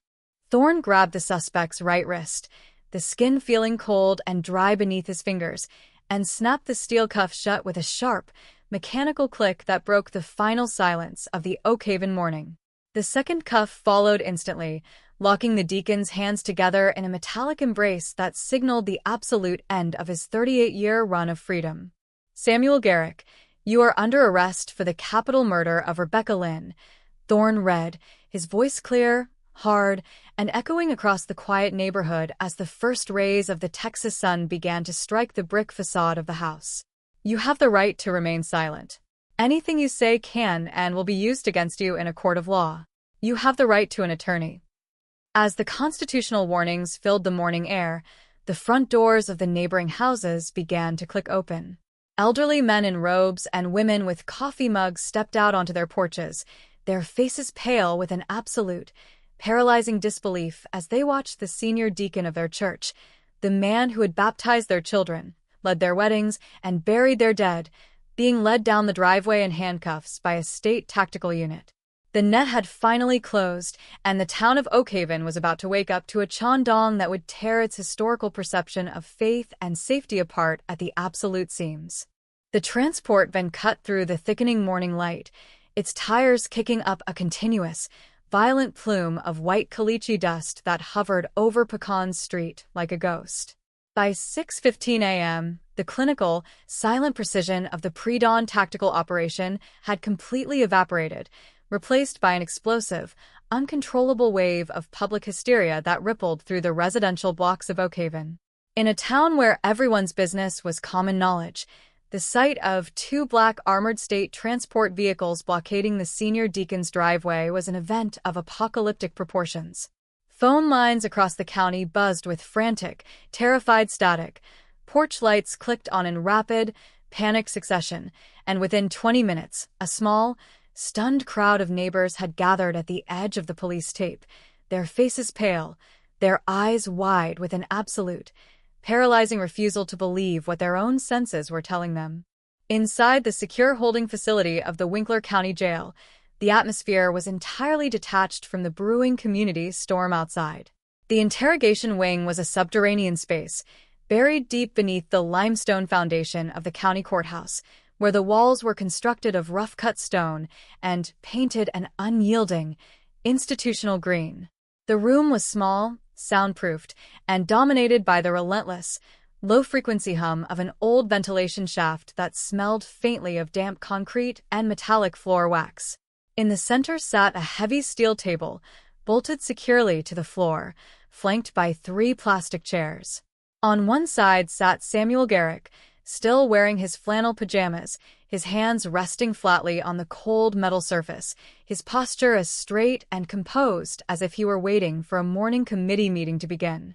On the other side sat Investigator Marcus Thorne and Detective David Miller. Between them sat a high-definition digital audio recorder, its small red light blinking rhythmically, a silent digital pulse marking the seconds of a historical confrontation. For 15 minutes, the silence inside the room had been heavy, weaponized, and deliberate. Thorne did not speak. He was intentionally letting the cold, claustrophobic reality of the holding cell press against Garrick's calculated, pastoral ego. He knew that men of Garrick's psychological architecture, covert narcissists who had spent decades being treated as spiritual authorities, despised being ignored. To them, silence was a denial of their importance, a rejection of the control they used to dominate their environment. Garrick sat perfectly still, his eyes fixed on the blank green wall behind Thorne, his breathing deep, measured, and rhythmic, his hands completely steady against the metal table. He looked entirely unbothered, a man who believed his 38 years of constructed righteousness made him fundamentally superior to the state agents sitting across from him. "Let the record show." Thorne finally spoke, his voice dropping into a flat, clinical baritone that carried zero emotional vibration. "This is an interview with Samuel Garrick, held at the Winkler County Detention Facility, Bureau of Criminal Investigation. Present are Investigator Marcus Thorne, Detective David Miller, and the suspect. Mr. Garrick has been advised of his constitutional rights, has signed the formal waiver, and has chosen to proceed with questioning without private counsel present at this time." Garrick's mouth twitched slightly, a subtle, patronizing curling of his thin lips that signaled a profound, internal amusement. He slowly shifted his gaze from the wall, his piercing, dark eyes locking onto Thorne with an intensity that carried the weight of a lifetime of unearned authority. I signed your waiver, Investigator Thorne, because an innocent man has absolutely nothing to fear from the truth, Garrick said, his voice a smooth, resonant tenor that filled the small room with a chilling, pastoral warmth. And I chose to speak with you without an attorney, because I know how gossip spreads in a town like Oakhaven. If a team of high-priced defense lawyers from Midland or Odessa comes rolling into this facility, it creates an impression of guilt. My life, my business, and my ministry are built on a foundation of absolute transparency. I am sitting here because I want to understand what kind of catastrophic administrative error has led your team to drag an elderly man out of his bed in front of his weeping wife and his neighbors. This isn't an administrative error, Samuel, Detective Miller interrupted, leaning forward until his chest was just inches from the edge of the steel table. We don't bring an armored tactical array to a senior deacon's house because of a typo in a filing cabinet. We brought that team because you are under an indictment for capital murder. Let's stop pretending this is a misunderstanding. We know exactly what you did on October 23rd, 1988. We know how you watched that ranch. We know how you waited for Thomas and Martha to drive away. And we know how you took Rebecca Lynn. Garrick did not flinch. His expression remained perfectly serene, his hands remaining flat and relaxed on the metal surface. He let out a soft, patient sigh, the exact sound a seasoned pastor makes when dealing with a stubborn, misinformed child. Detective Miller, you are speaking about a tragedy that broke the heart of this county nearly 40 years ago, Garrick replied, his tone dripping with a smooth, comforting condescension. Rebecca Lynn was a precious child of our congregation. I was one of the men who carried her father's casket when his heart broke from grief. I sat with Martha Lynn in her dark living room for years, reading scripture to her, bringing her groceries, helping her manage her late husband's cattle leases when she had no one else left in this world. To suggest that I had anything to do with her disappearance is a monstrous, blasphemous lie that insults not just my character, but the memory of a family that I loved and protected with everything I had. Thorne didn't respond to the emotional theater. He reached into his leather folder, pulling out a series of large, high-definition glossy prints and sliding them across the table, lining them up neatly in front of the deacon. The first photograph was a modern, laboratory electropherogram showing two identical rows of genetic peaks, one pulled from the 1988 burlap evidence container, and the other harvested from the plastic water bottle Garrick had discarded at the church parking lot. The second photo was a yellowed, handwritten crime scene log from October 1988, detailing the location where the piece of discarded burlap had been recovered near the northern county line. The third photo was a copy of the 1982 blue Ford pickup truck registration, signed by Samuel Garrick in June of that same era. Let's talk about the science, Samuel, Thorne said, his voice hard, quiet, and unyielding. You can perform for the church board, and you can perform for the neighbors on Pecan Street, but you cannot perform for a capillary DNA sequencer. The document on your left is a 24-point short tandem repeat profile. It maps the highly variable regions of the human genome. The biological material left on that piece of burlap in 1988 contains your exact genetic markers. The probability of that DNA belonging to another white male in the state of Texas is 1 in 5.6 quadrillion. That is a number larger than the population of the Earth. Samuel, your skin cells, your sweat, and your physical history are bonded to the evidence that carried Rebecca's body away from her home. Explain that to me, Deacon. How does your biology end up on a piece of hidden evidence if you were never there? Garrick looked down at the charts.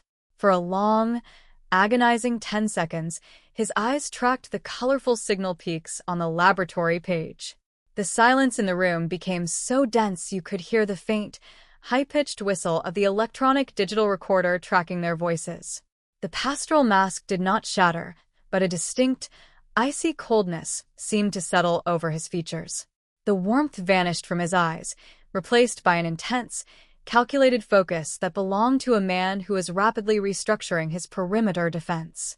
I am an insurance executive, Investigator Thorne, Garrick said, his voice dropping into a lower, flatter register that stripped away its gentle, melodic quality. I understand statistics and I understand the concept of risk. But I also understand how a rural community operates. In October of 1988, during the search for Rebecca, our church parking lot was the absolute center of the logistics operation. We had hundreds of volunteers coming through that facility every single day. We were loading burlap sacks filled with feed, tents, ropes, and tools into the backs of dozens of different pickup trucks to distribute them to the search parties in the desert. I personally handled those supplies. I loaded those sacks with my own hands. I carried equipment from my own garage, from the church maintenance sheds, and from the local co-op to ensure our volunteers had what they needed to scour the brush. Garrick leaned forward, his eyes locking onto Thorne with a fierce, burning arrogance. If my DNA was found on a piece of burlap near the county line, it is because that burlap passed through my hands during the very search effort that I organized to save that girl's life. It is an artifact of my service to this community. Your forensic miracle isn't a map of a crime, investigator. It's a map of my charity. A clever defense team will take that chart and use it to show a jury exactly how a desperate, late-stage state task force has attempted to twist an act of civic duty into a capital offense. That's a beautiful explanation, Samuel, Miller said, a grim, predatory smile spreading across his face as he reached into his briefcase and pulled out a secondary document, a certified copy of a state agricultural inspection manifest dated October 12, 1988. There's only one structural problem with your story. This piece of burlap wasn't mass-produced feed store burlap. This was a highly specific, imported weave used exclusively by the Garrick & Sons Custom Leather Import Corporation, a company owned by your father, where you worked as the operations manager in 1988. The manifest shows that a shipment of 12 of these specific, treated leather tanning sacks was delivered to your private workshop behind your house just 2 weeks before Rebecca disappeared. When the Texas Rangers searched that workshop in November of '88 during the initial sweep, you told them you had used all 12 sacks to store raw hide samples. But they only found 11 in your inventory. You claimed one had been lost or stolen from your truck. The sack we found at the county line is that missing 12th bag, Samuel. It carries the chemical residue of the specific oil tanning solutions used only in your shop. You didn't give it to a volunteer. You used it to wrap her body because it was sitting in the bed of your blue Ford truck when you walked onto her porch. The revelation hit the interior of the interrogation room like a physical shockwave. Garrick's fingers, which had been resting flatly on the table, curled slightly inward, his knuckles turning a stark, bloodless white against the steel surface. The pastoral illusions he had cultivated for nearly 4 decades were crumbling down into a heap of precise, industrial data points. The task force hadn't just run his genetic code. They'd spent months quietly unearthing the forgotten mercantile history of West Texas, tracing supply lines, agricultural shipments, and chemical registries that had been buried under decades of corporate closures and bankruptcies. "You have an old manifest," Garrick whispered, his voice losing its smooth texture, turning rough, jagged, and cold. "You have a piece of cloth that has been sitting in a damp basement for 38 years. You cannot link that bag to my hand on that specific Sunday morning. You cannot prove I left my house. I was a deacon of the church. I was preparing my Sunday school lesson at 7:30 that morning. My wife testified to that fact in 1988. Your wife was asleep in her bed under the influence of prescription sedatives following a major surgical procedure 2 days prior, Samuel," Thorne stated, his voice carrying the heavy, unyielding finality of a judge passing sentence. "We pulled her medical records from the old regional hospital archives last week. She didn't wake up until 10:15 that morning, long after the bells had stopped ringing, long after your truck had returned to the driveway, and long after Rebecca Lynn's car had been left idling at the crossroads. You were completely alone during that 2-hour window, Samuel. You had the keys, you had the truck, you had the specific imported leather sack, and you had the absolute familiarity that allowed you to walk onto her porch without causing her to panic." Garrick didn't move. His body went completely rigid, his eyes boring into Thorne with a terrifying, hollow intensity that held no human empathy, no regret, and no morality whatsoever. The gentle grandfather, the dedicated deacon, the pillar of Oak Haven's civic pride dissolved entirely within the space of 3 breaths, revealing the raw, unadulterated predator that had been nesting beneath his religious garments for his entire adult life. He realized that the perimeter was completely solid, that the state had built a cage out of science and historical records, and that there was no exit left on the board. "You think you're very clever, don't you, Thorne?" Garrick said, his voice dropping into a sinister, guttural whisper that made Miller's hand drop instinctively toward the frame of his holster. A slow, terrifying grin began to spread across his wrinkled face, a cold, empty curling of his mouth that sent a primal shiver of dread through the room. "You come here with your charts, your digital files, and your modern state budget, and you think you've achieved something historic. But you haven't changed a single thing that matters. For 38 years, I lived exactly the life I chose to live. I was the king of that town. People bowed their heads when I walked past them. They brought their children to me for blessings. They trusted me with their deepest secrets, their money, and their souls. I watched Thomas Lynn rot from the inside out, sitting on his porch like a broken dog, and I was the one who patted him on the back and told him it was God's will. I took everything that girl had, and then I took everything her family had, and I used it to build a monument to my own respectability." Garrick leaned back in his chair, clinking his fingers together over his chest, his eyes burning with a fierce, sociopathic triumph. "Even if you slide me into a cell at the Huntsville unit for the rest of my days, you cannot wipe out those 38 years of absolute victory. I outrun your system for half a century. I raised my children. I collected my wealth, and I enjoyed the crisp Texas air every single morning while she was nothing but dust in a forgotten ditch. You didn't beat me, investigator. You just arrived at the theater after the movie was already over. The ledger is written, and my name is on the top line." Thorne stood up slowly, his chair producing a sharp, metallic screech against the concrete floor that shattered the dark atmosphere of the room. He reached into his pocket, unpinning his badge and placing it firmly on the table beside the audio recorder, looking down at the deacon with a profound, unyielding disgust. "The movie isn't over until the final door clicks shut, Samuel," Thorne said, his voice quiet, steady, and carrying the weight of a 38-year-old debt being paid in full. "And you aren't going back to your church. You aren't going back to your brick house on Pecan Street. You are going to a maximum security tier where the lights never turn off, where no one cares about your prayers, and where the only thing you're ever going to hear for the rest of your life is the sound of your own keys rattling in someone else's hand. Enjoy your ledger, Deacon. It's the last thing you're ever going to own."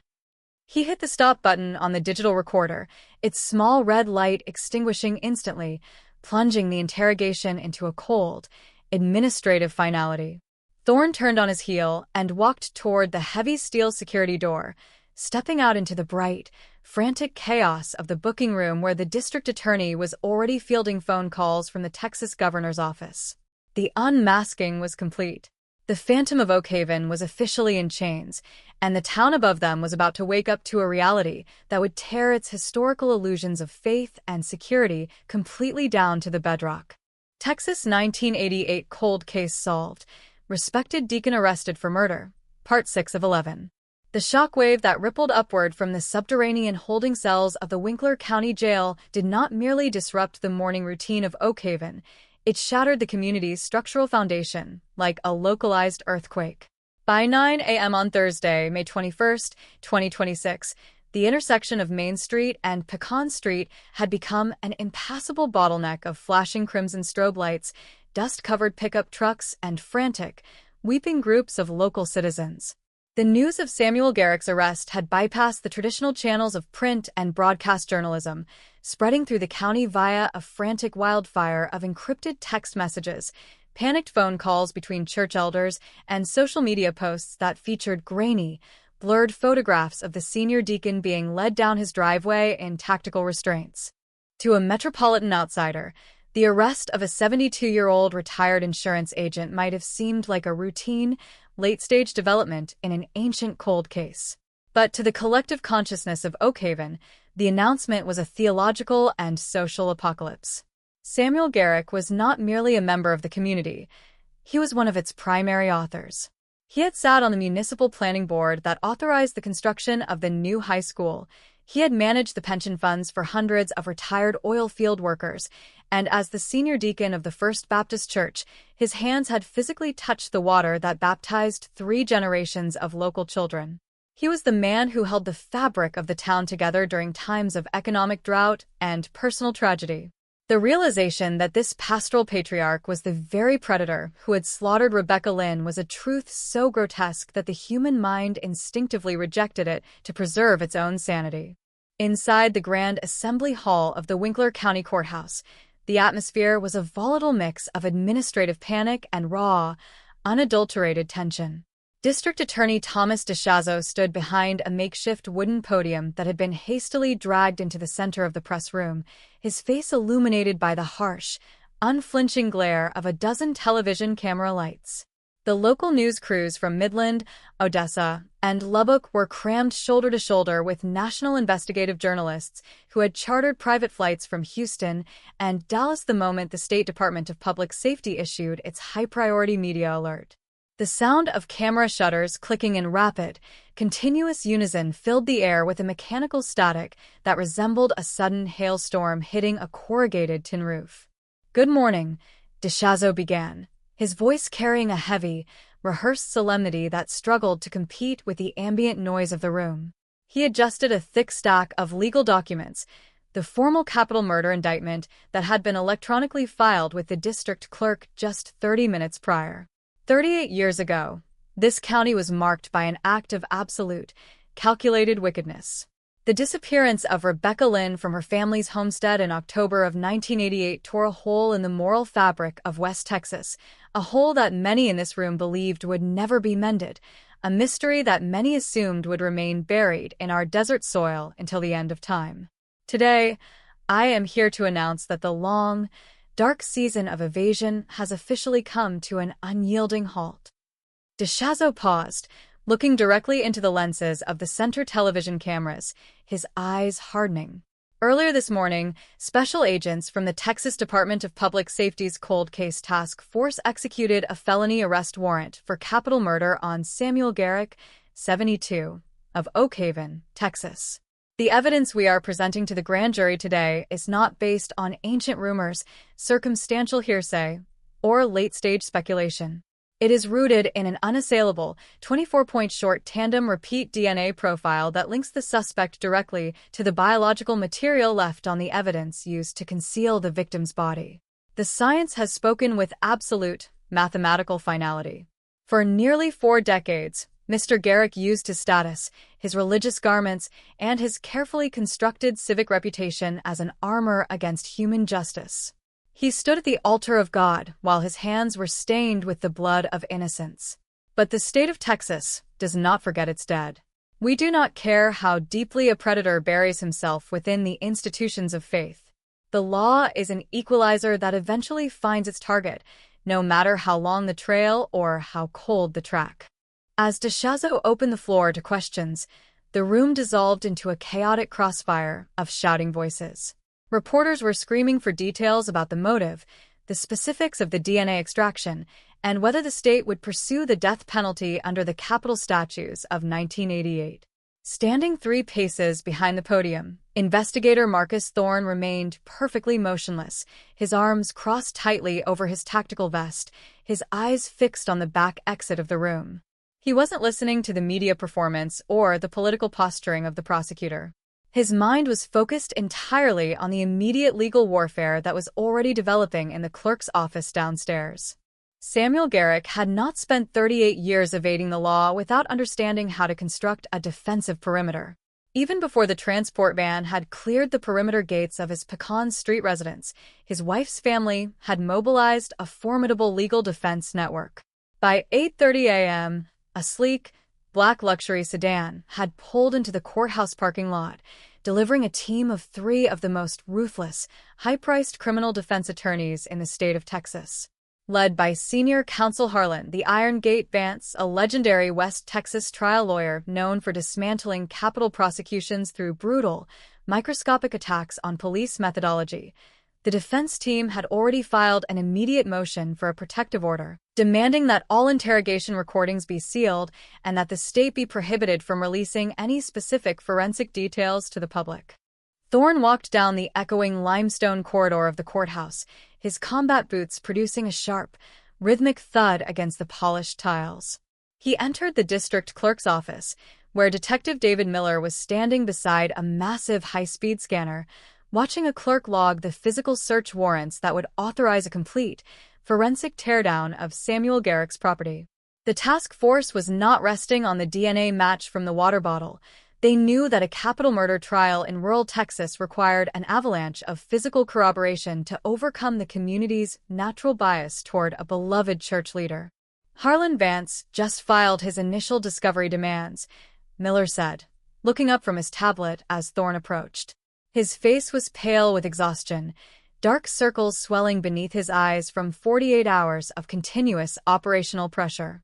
He's already claiming that the DNA profile is an artifact of secondary transfer. He's going to use the church search logistics from '88 as a blanket explanation. He's telling the local media that the state is conducting a witch hunt against an elderly Christian grandfather to justify their cold case budget. If we don't find something definitive inside that house, something that ties him to Rebecca outside of that piece of burlap, we are going to face an incredibly difficult battle when we seat a local jury. The warrants are signed, David, Thorne replied, his voice dropping into a low, commanding whisper that carried the cold energy of the desert morning. We have total access to the Pecan Street residence, the commercial offices on Main Street, and the private workshop behind his house. We aren't just looking for physical evidence. We are looking for his history. A man who commits a crime that organized, that calculated, and that precise doesn't just throw everything away. He hoards his control. He keeps secrets buried where he thinks no one will ever look because he believes his reputation makes him invisible. Let's go turn his paradise inside out. 10 minutes later, a convoy of 5 unmarked utility vans pulled up to the curb outside 412 Pecan Street. The crowd of onlookers had grown significantly, with dozens of parishioners from the First Baptist Church standing along the sidewalk, their expressions a volatile mix of grief, anger, and absolute denial. Some of them were holding small wooden crosses. Others were weeping openly, their voices rising in a low, discordant hum of prayer as the state forensic technicians stepped out of the vans dressed in white Tyvek suits and carrying heavy plastic equipment cases. To the townsfolk, this was not a crime scene investigation. It was a desecration of an honorable home by faceless state agents. Thorne ignored the gathering crowd, leading the team past the yellow crime scene tape and crossing the threshold of the front door. The interior of the Garrick home was a monument to rural American respectability. The floors were covered in thick, pristine cream-colored carpets. The walls were lined with framed photographs of grandchildren, church mission trips to Mexico, and certificates of appreciation from the local Rotary Club and the Boy Scouts. The air inside smelled of lavender wood polish, vanilla candles, and the faint, stale scent of old paper. It looked like the home of a man who had never had an unholy thought in his life. The forensic technicians split into 3 teams, moving with a slow, clinical efficiency that turned the house into a laboratory. Team leader Sarah Collins directed the search of the master bedroom, using high-intensity alternate light sources, ALS, to scan the interior of the cedar closets, the floorboards beneath the heavy oak bed, and the lining of the antique dressers. They were looking for any trace of an 18-year-old girl from 1988, a forgotten piece of jewelry, a lock of hair, a scrap of a choir robe, or a hidden diary that Garrick might have kept as a trophy of his absolute dominance. Thorne walked through the kitchen, his eyes scanning the built-in cabinets and the small desk where the deacon managed the family's household accounts. He walked out the back door, stepping onto a covered concrete patio that looked out over a sprawling backyard shaded by mature pecan trees. At the far end of the property, hidden behind a thick row of oleander bushes, sat a long, rectangular building constructed of weathered corrugated steel and native limestone, the private leatherworking shop that had belonged to Samuel Garrick's father and where the deacon had spent his weekend hours for more than 40 years. The heavy wooden door of the workshop was secured by a vintage, commercial-grade brass padlock. Thorne pulled a heavy pair of hydraulic bolt cutters from the forensic kit, placing the hardened steel blades against the lock shackle. With a single, powerful squeeze, the brass snapped with a sharp, metallic crack that echoed off the steel walls of the building. Thorne pushed the door open, stepping into a space that felt as though it had been hermetically sealed in the late 20th century. The air inside the workshop was thick, suffocating, and heavy with the pungent, oily aroma of chemical tanning solutions, rawhide, neat's foot oil, and industrial machine grease. Long workbench tables ran along the perimeter of the room, cluttered with vintage leather-splitting machines, iron punches, heavy wooden mallets, and rows of specialized knives that were used to pare down rawhide. Sheets of thick, dried cowhide hung from rusted iron hooks along the ceiling rafters, casting long, dramatic shadows across the concrete floor like the wings of predatory birds. Thorne walked slowly down the center aisle of the shop, his boots crunching against the fine layer of caliche dust and leather trimmings that coated the floor. He stopped near a massive, antique oak desk that sat in the rear corner of the building, beneath a small, grime-covered window that let in a single beam of dusty sunlight. On top of the desk sat a vintage rotary telephone, a stack of yellowed ledger books from the late 80s, and a small, framed calendar that had been frozen on the page for October 1988. "Marcus, over here," Miller called out from the opposite side of the room, his voice tight with a sudden, electric focus. He was standing in front of a heavy, industrial-grade steel chemical storage locker that was bolted directly into the limestone foundation of the wall. Using a crowbar, Miller pried the locker's latch open, the steel doors giving way with a loud, protesting screech. Inside the cabinet sat dozens of rusted metal cans containing chemical dyes, volatile solvents, and leather-softening compounds. But it wasn't the chemicals that caught Miller's attention. Resting on the bottom shelf, hidden behind a row of heavy-gallon jugs of mineral spirits, sat a small, square ammunition box constructed of olive-drab military surplus steel. The box was sealed with a heavy layer of black electrical tape around its seams, designed to protect its contents from the moisture and chemical fumes of the shop. Thorne stepped forward, his heart slamming against his ribs with a sudden, fierce velocity as he pulled a pair of sterile nitrile gloves from his pocket and slid them over his fingers. He lifted the ammunition box from the shelf, its weight surprisingly heavy, and placed it carefully onto the surface of the nearby workbench. Using a scalpel blade from the forensic kit, he sliced through the old electrical tape, the rubbery adhesive emitting a sharp, chemical odor as it pulled away from the steel. He popped the heavy metal latch of the box, lifting the lid slowly. The interior was packed with several layers of faded, oil-stained newsprint from the Oakhaven Weekly dated October 26, 1988, the exact week of the initial disappearance. Thorne lifted the newspapers away, his breath hitching in his throat as the contents of the box were finally exposed to the dusty sunlight of the workshop. Resting at the bottom of the steel container sat a small, delicate collection of items that had been frozen in time for 38 years. The first was a silver high school graduation ring, its polished surface tarnished into a dark, metallic gray, the initials RL clearly engraved along the interior band. Beside the ring lay a small, gold-plated cross pendant connected to a broken chain, the exact necklace Rebecca Lynn had been wearing in her final choir photograph. And beneath the jewelry sat a small, blue velvet-covered diary, its small brass lock physically pried open, its pages filled with the neat, youthful handwriting of a young woman whose life had been systematically stolen from her before it had even begun. Thorne stood perfectly still, the silence inside the workshop turning absolute, heavy and profound. The physical trophies of the predator had survived the passage of decades, preserved within a steel tomb in the corner of his workshop, a monument to an unholy control that he couldn't bring himself to destroy. The defense strategy constructed by Harlan Vance, the theories of secondary transfer, the claims of administrative incompetence, and the narrative of a civic witch hunt had just collided with a wall of undeniable, physical horror. The Phantom of Oakhaven had kept his ledger, and the evidence inside that ammunition box was about to speak for Rebecca Lynn with a voice that would echo through every courtroom in the state of Texas until justice was finally, irrevocably served. The discovery of the olive-drab military ammunition box inside the subterranean chemical vault of the Pecan Street Workshop acted as a structural detonation within the legal landscape of West Texas. By 1:30 p.m. on Thursday, May 21, 2026, the technical and highly persuasive narrative constructed by senior defense counsel Harlan Vance, the sophisticated theories of secondary transfer, and the public relations campaign framing Samuel Garrick as a victim of state overreach, ran directly into a concrete wall of undeniable physical horror. The silver high school graduation ring with the initials RL, the gold-plated cross pendant with its fractured chain, and the blue velvet diary were not artifacts of passive social interaction. They were trophies of a calculated execution, preserved in an airtight steel tomb by a predator who valued his control over human life more than his own safety.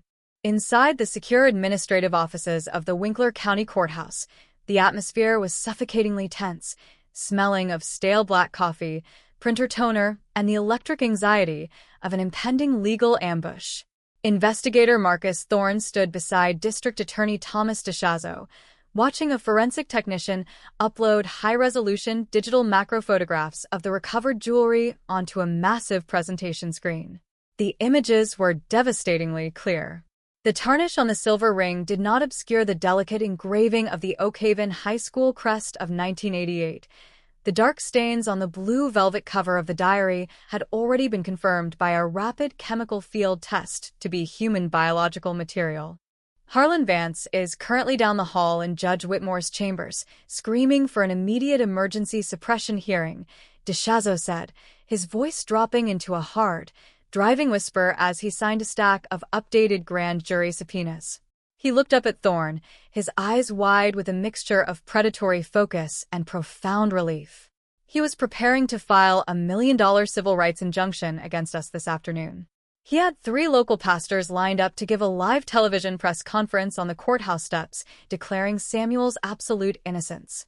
This box just cut the legs out from under their entire strategy. But Vance isn't a man who surrenders.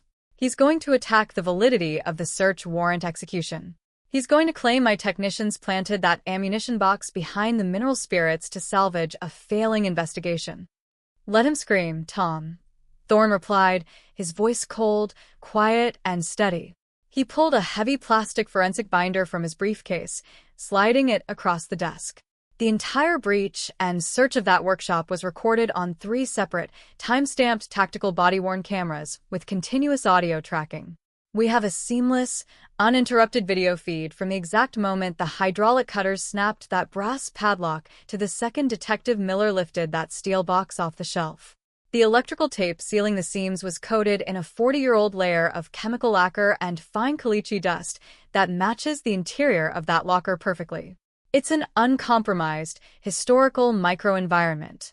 If Vance wants to claim my people traveled back to 1988 to plant a matching dust matrix, he can try that theory on a West Texas grand jury and see how fast they laugh him out of the room.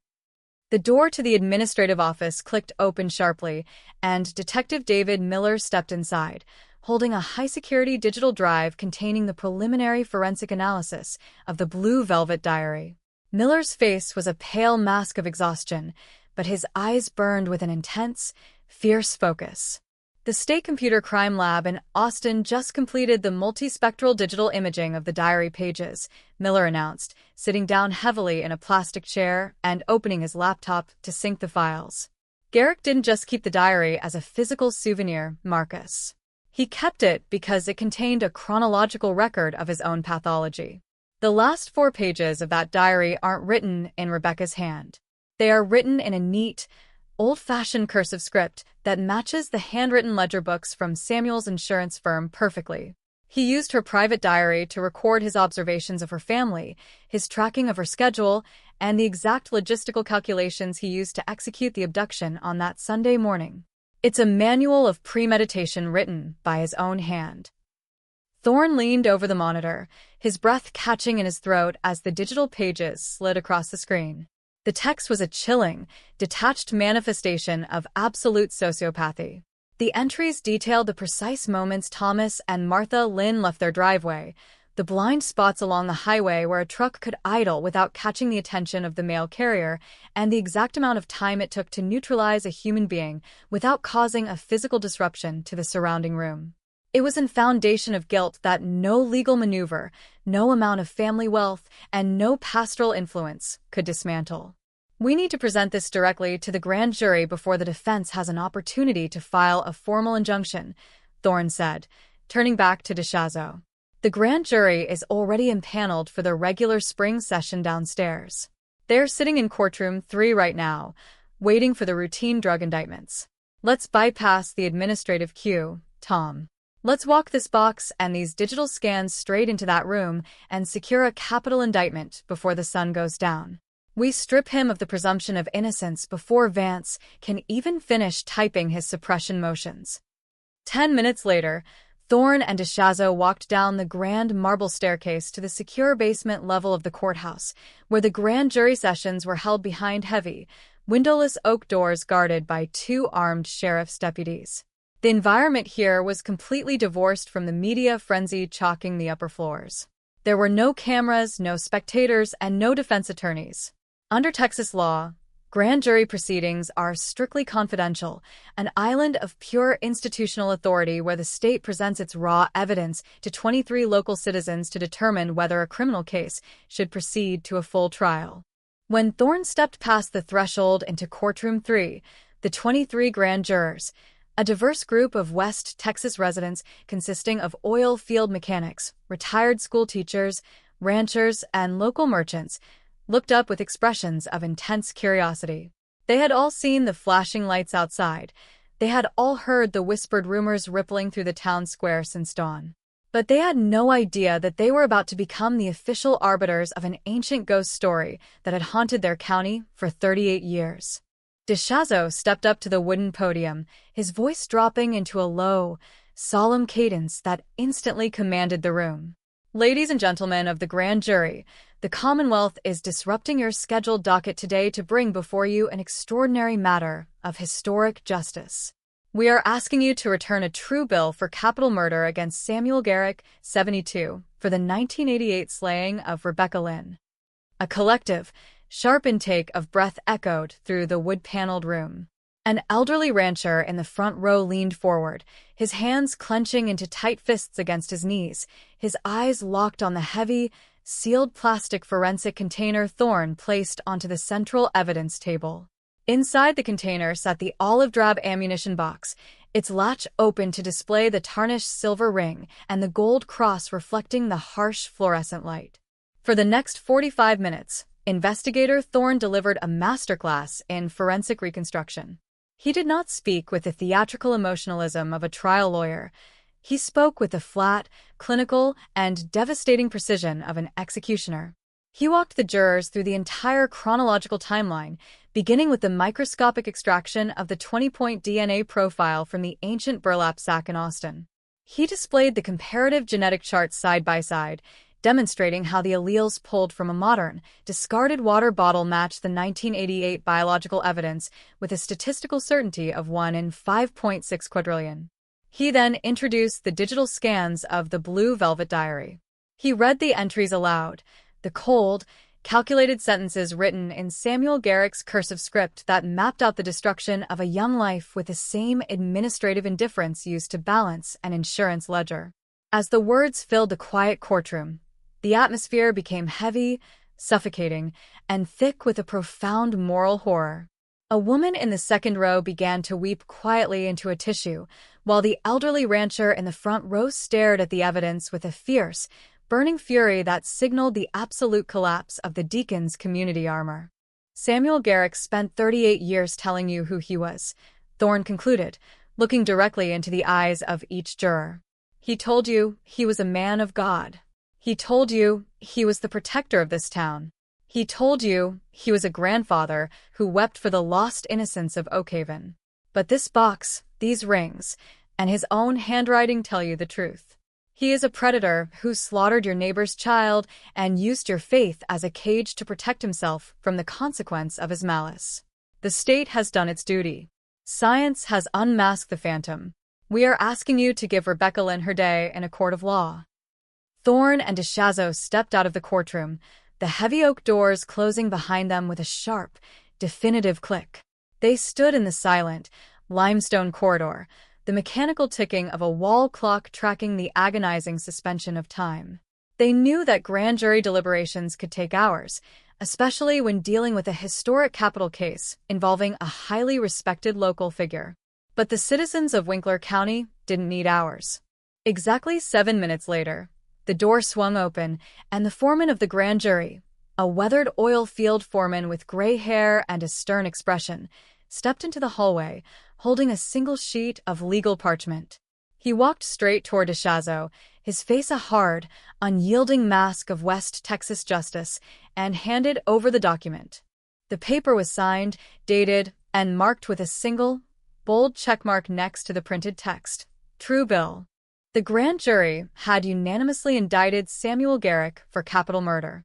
The legal shields were officially gone.